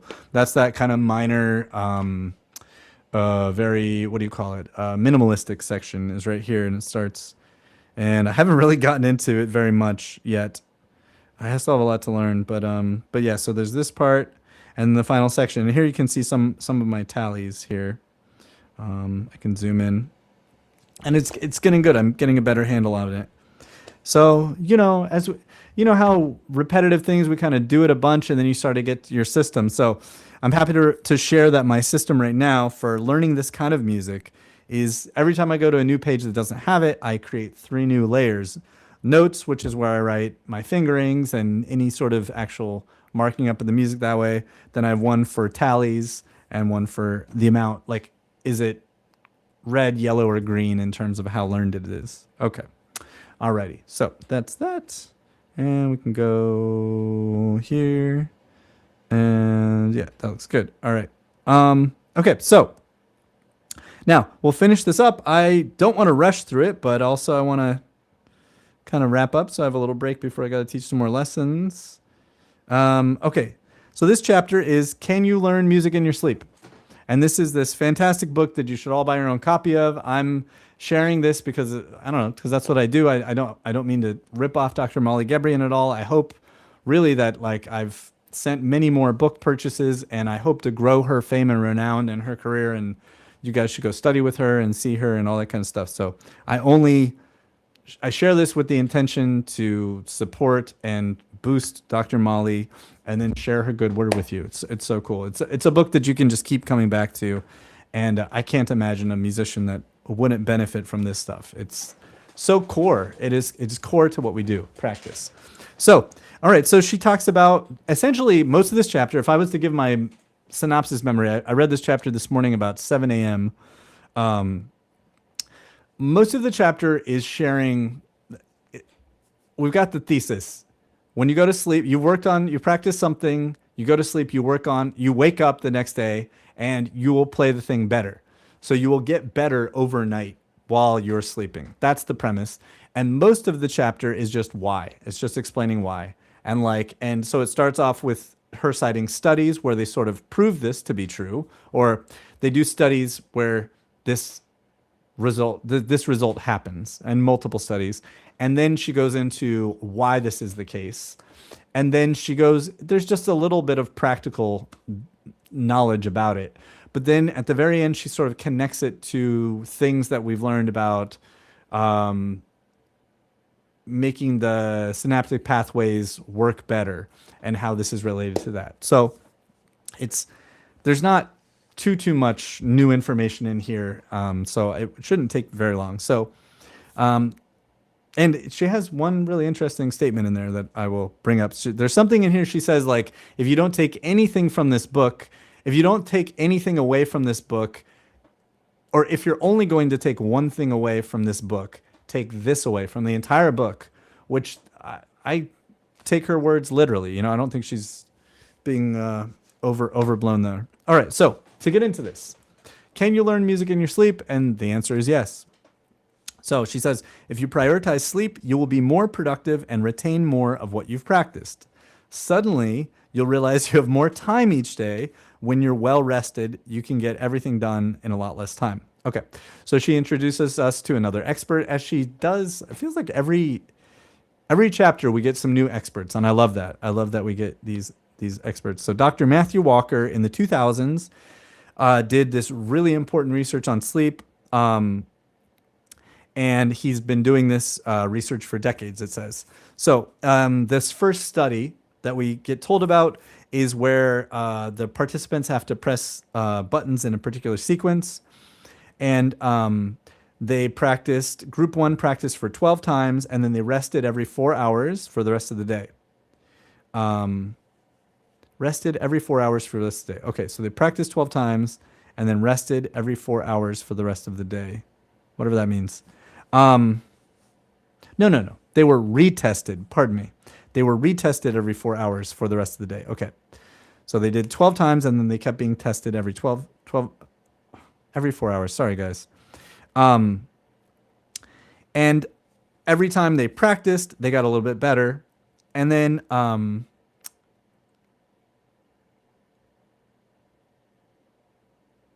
so then when they tested, so the red is when they tested them the next day, they found that the participants, when the participants had a full night of sleep, these same participants that were tested performed much better. And I'm not sure if they intended to find this or not, but I guess so because Dr. Walker's work is on sleep, so I assume so. And she says the work shows that it wasn't just a little bit; it was a huge leap. So let's look. So this is the black bars are the improvement during the tests, how they're getting little by little, and then they sleep, and then it goes way, way up, which is really cool. So then they found that, and then to figure out, let's go deeper into this. So Dr. Walker did another one with another group of people, and they didn't have any. They did 12 initial trials. So let's try to do this. And then they didn't have any mini performances until day 2. So they just practiced, but never actually sort of tested on it. Then they slept, and they had fewer practice on day 1.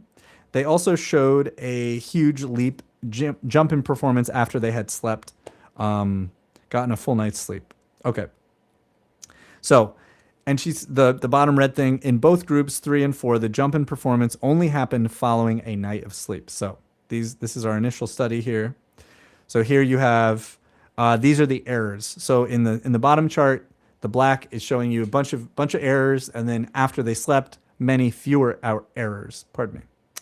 Okay, and then we get further into that. All right, so and she says, notice that the jump in performance always follows a night of sleep and is not merely due to the passage of time.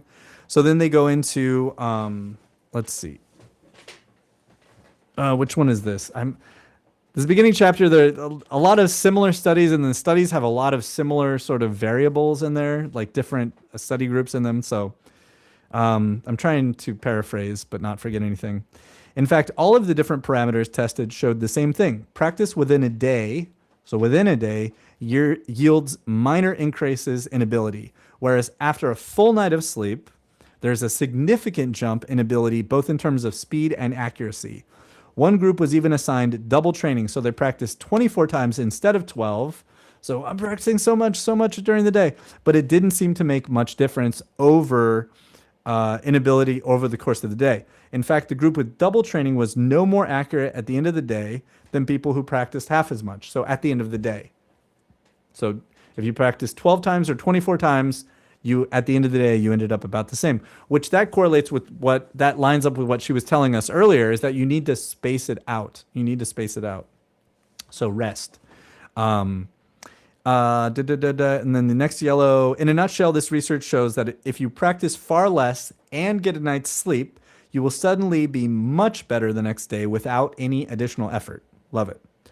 Hopefully, we are starting to see the critical role of sleep in making the best use of our time. So now she's going to say why. So studies have shown this to be the case, and now she's saying why. What does it do? And she said it's related to stage 2 NREM sleep in the 4th quarter of the night. So then she tells us we've all heard of rapid eye movement sleep, and that's when we're dreaming and our eyes are going back and forth. So the opposite of REM sleep is non-REM sleep, or NREM. So that's the opposite. Okay, whatever that means. Sleep scientists also divide sleep into 4 stages. Stage 1 is very light sleep, where it's easy to wake somebody up. The other extreme, stage 4 sleep, is very deep sleep, where the kind of sleep that causes you to sleep through your alarm. Stage 2 sleep is therefore on the lighter side, because this is stage 2 and non-REM sleep. But it's not the lightest kind of sleep, would be stage 1. Lastly, sleep scientists consider a full night's sleep for adults to be 8 hours on average. Does anybody watching this get 8 hours of sleep? I don't even know the last time. I feel like the last time I got 8 hours of sleep was when I took magnesium, I took melatonin, I took like a sleeping pill that is basically an allergy pill.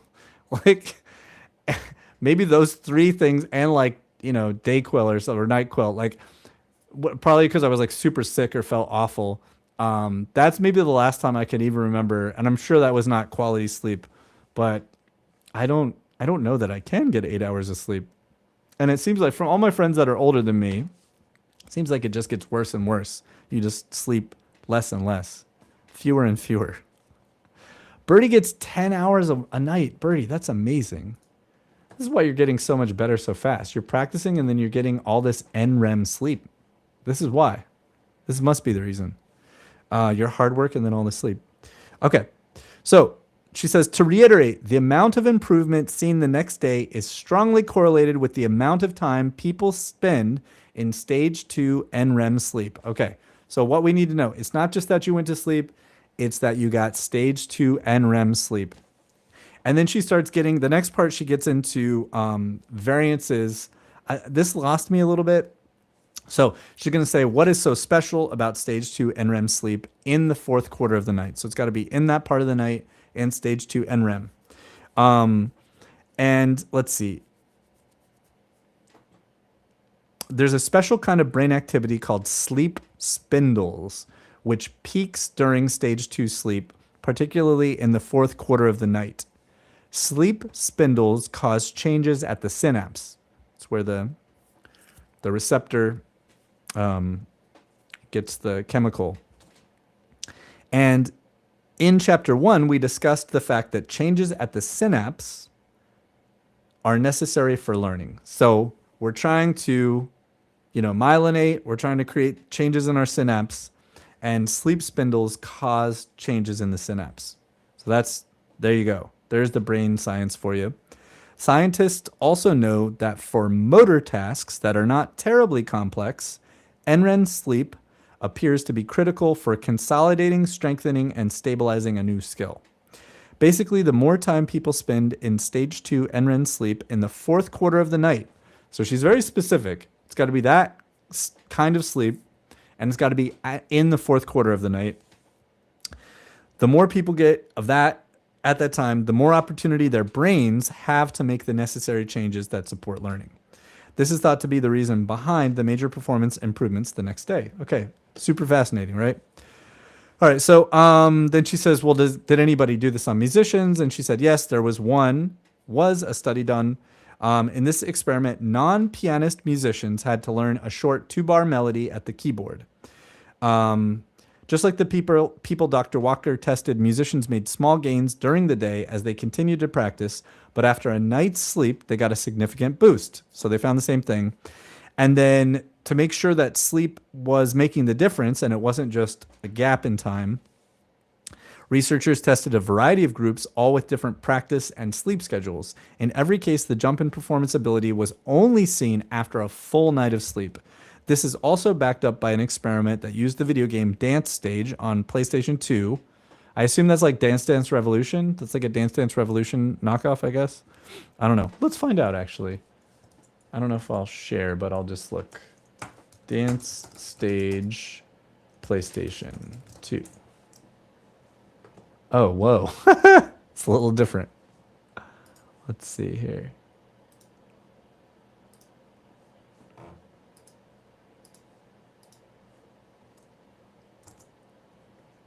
Are you guys seeing that? No. No, you're not. No, there it is. Okay. Dancing Stage Fusion. That's not it. Dance Stage Megamix. Dancing Stage? Maybe it's Dancing Stage. Yeah. This is just Dance Dance Revolution. En du toi. Go. Yeah, that is Dance Dance Revolution. Okay. Very fun. I have a friend who just got a VR helmet, and he is really into this game called Beat Saber, which is really fun, actually. He was really excited. I went over there. This is the same friend that I play music with on Thursdays. He's like, oh, you guys got to try this. And it's super fun. You put on the helmet. It's not so antisocial because there was 3 of us there. And you got the little handheld things. And you're in this 3D space, and these cubes are coming towards you with in this case, it was techno music.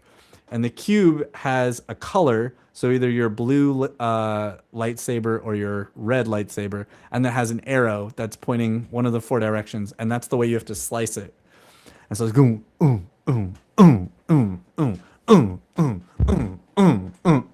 It's really, really fun. Anyways, okay, so back to this. Dance stage. All right, so they use this game to experiment.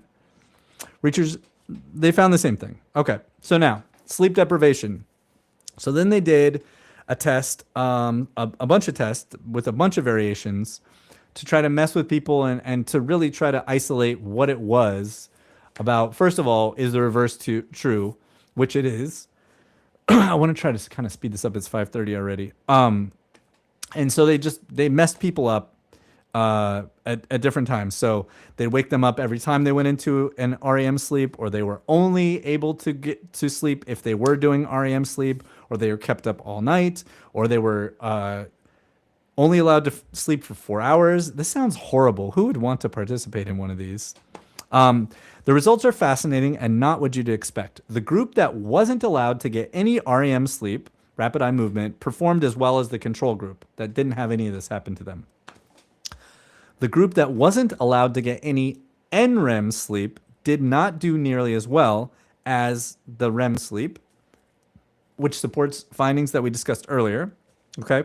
However, the groups that did the worst by far were the groups that were kept up all night, so they didn't get any sleep, and the group that was only allowed to sleep for 4 hours. So very little or no sleep is going to have the worst effect. So sleep deprivation. That last result is really surprising. Getting only 4 hours of sleep was as bad as getting no sleep at all, at least in this study. That's pretty interesting. So then she says, what's the point of REM sleep? Why didn't the people deprived of REM sleep show any detriment to their performance as the control group? And so she says this particular study was about motor learning as opposed to the earlier studies that were about cognitive skills. So motor skills and cognitive skills work differently in the brain. And when it comes to REM versus non-REM sleep. Okay. So on the motor skills, if it's a motor skill thing, the NREM sleep deprivation didn't have much of an effect, but the REM sleep deprivation was worse. I would think that's more applicable for us accordion players because we're doing motor skill based stuff, or any musicians, of course. Okay, so given that playing an instrument is both a motor skill and a cognitive skill, okay, here we go. Getting a full night's sleep is as beneficial as practicing itself. All right, summarize all this with Dr. Molly Gabrian's summary here. If we only sleep for 4 to 5 hours, we deprive our brains of those critical final hours where all the spindling is going to happen, and we run the risk of losing the work we put in the day before. Zoinks. Okay. Okay, so here's the red thing where I put many, many exclamation points. If you take nothing else away from this book, take this.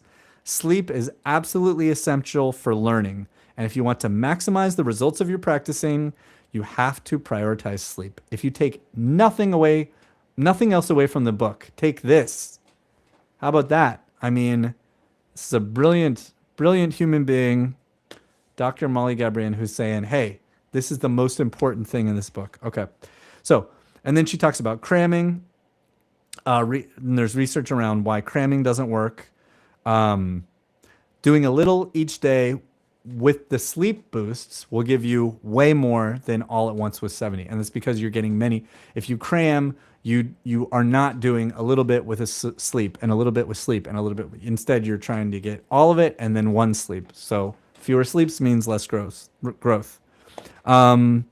So said another way, most of our learning happens when we are taking a break. If you define learning as changes in the brain, I realize this is extremely counterintuitive. It feels like you're working hard and hopefully making lots of improvement when you're practicing, but this is an illusion. I love this part. This is cool. So, and this is basically the end, close to the end of the book, or of the chapter rather. So, learning happens when we are taking a break. If you define learning as changes in the brain. So, changes in the brain happen when you take a break. So, either long breaks in between or 20 seconds, like she said, do 3 perfect, take 20-second break, do 3 perfect. Or do them spaced out 4 hours, 6 hours throughout the day, do the same material again, right? Or sleep on it, and wake up. So that's when the brain changes the most, is when we rest it after we put the work in. Wow, so fascinating. Okay. It feels like you're working hard, and hopefully you are making lots of improvement, but this is all an illusion. When you're practicing, you're giving your brain the input it needs to make necessary physical changes to support a higher level of skill. Dude, that should be highlighted in red. I'm going to say that again. When you're practicing, you're giving your brain the input it needs to make the necessary physical changes in the brain to support a higher level of skill. I love it. It's only during breaks and those physical changes can be made. It is counterintuitive. It's absolutely counterintuitive. And then she sort of reiterates, if you don't have any changes in the brain, no learning has happened. We'll love it. Okay, so she talks about naps, and she says, yes, naps are good. And she says as few as how many? So there's a study that found that helped. Where does she get into? As few as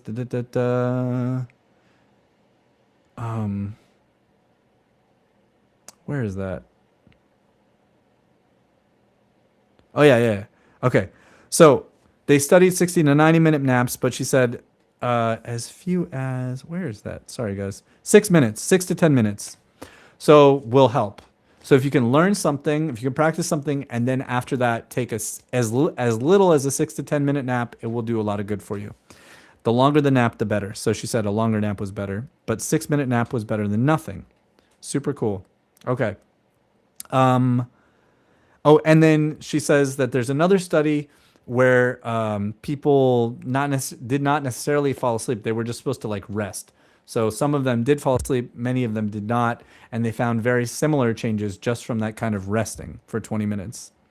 So similar to micro breaks discussed in the previous chapter, the researchers found that the pattern of brain activity during the 20-minute rest break matched the brain activity seen when they were practicing the pattern that returned repeatedly. Remember, in the previous chapter, they talked about a study where they could see the same areas lit up on the breaks between practicing. So the brain was continuing to learn. Here, it seems, at least from this study, that just 20 minutes of rest following your practice session is beneficial whether or not you actually sleep. So try to take a nap for 20 minutes. If you just rest, close your eyes, chill out, that's going to do a lot anyways. So that's really good. I feel like that's an excellent. So that makes me think of putting this all together. Excellent question, Stephen. I haven't used sleep approach yet because this is the first time in this book that she has talked about sleep. In the previous chapter, she talked about resting, and the only stuff that I put into practice from that actually did, which I did, was not over the thing that I have done is I've put she talks about how she herself now, instead of doing 5 repetitions on a piece perfectly in a row, she does 3 perfectly in a row, and then she takes about a 20-second break and then does the other 3, because that helps the brain, I guess, get stronger and make changes. And then the other one that I did was I'm not spending a lot of time on one thing. So in the case of that Guy Klucevsek written sheet music, if I worked on the first section of 11 measures, I would hit that and then I would not continue to practice it until many hours later. And that is a form of rest that she says allows the brain. She uses a metaphor of a construction site, like construction workers building a house, and they've used up all the building materials and they have to wait for the truck with more materials to show up, which is going to happen later in the day before they can keep building. She uses that analogy, and that's what I'm taking. So that's the only stuff that I've applied so far. I'm going to start to do this. So I know later in the book she's going to talk about ultradian cycles, which are these 90-minute cycles of focus that I think brain scientists have found that human beings kind of naturally have as a habitual pattern of our biology. But until then, what I'm going to try to do is when I sit down to practice, maybe tomorrow I'll have some time to practice, not today, but I will sort of try to design something deliberately so that going into the practice, I'll go, okay, I intend to practice for about this long, depending on my focus. and then afterwards I'm gonna put in a 20-minute nap or a rest for 20 minutes, maybe in a dark room on a mattress or something on a bed. See if I do go to sleep with a timer, and I'll report back. This is so cool, so fascinating. This book's amazing. All right, so that's it. Okay, and this is the very end of it. So decades of research make it clear how powerful sleep is for learning, and as we have seen, this is true for both extended overnight rest and shorter naps during the day. In my ideal future music school, wouldn't you guys love to enroll in Dr. Molly Gebrian's future music school?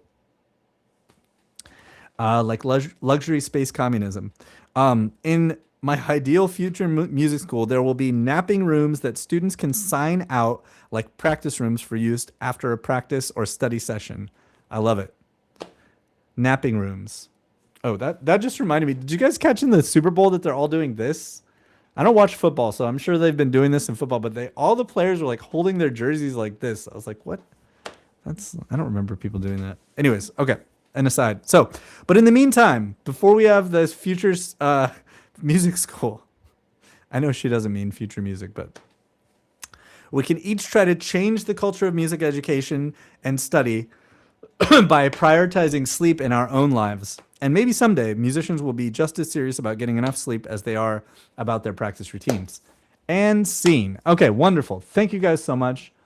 I'm going to say goodbye. Next Saturday is Mardi Gras, I'm pretty sure. So our episode will be on Mardi Gras and other things. I definitely will continue. I like this. I had a lot of fun getting into that jazz method book. So we'll do something similar. The Ralph Stricker book is what I'll do next week. That is like a legendary one that I have just poked at. It's a lot longer. It is a much longer book. So I won't be able to go into as depth on that one, but that's what's happening next week. And some more news and all that kind of stuff. Be safe. Best in life and music to all of you. As Bad Bunny says, love is stronger than hate. So contribute your art and music and love yourself and listen to wonderful music. And thanks for enjoying the stream, and I'll see you next week.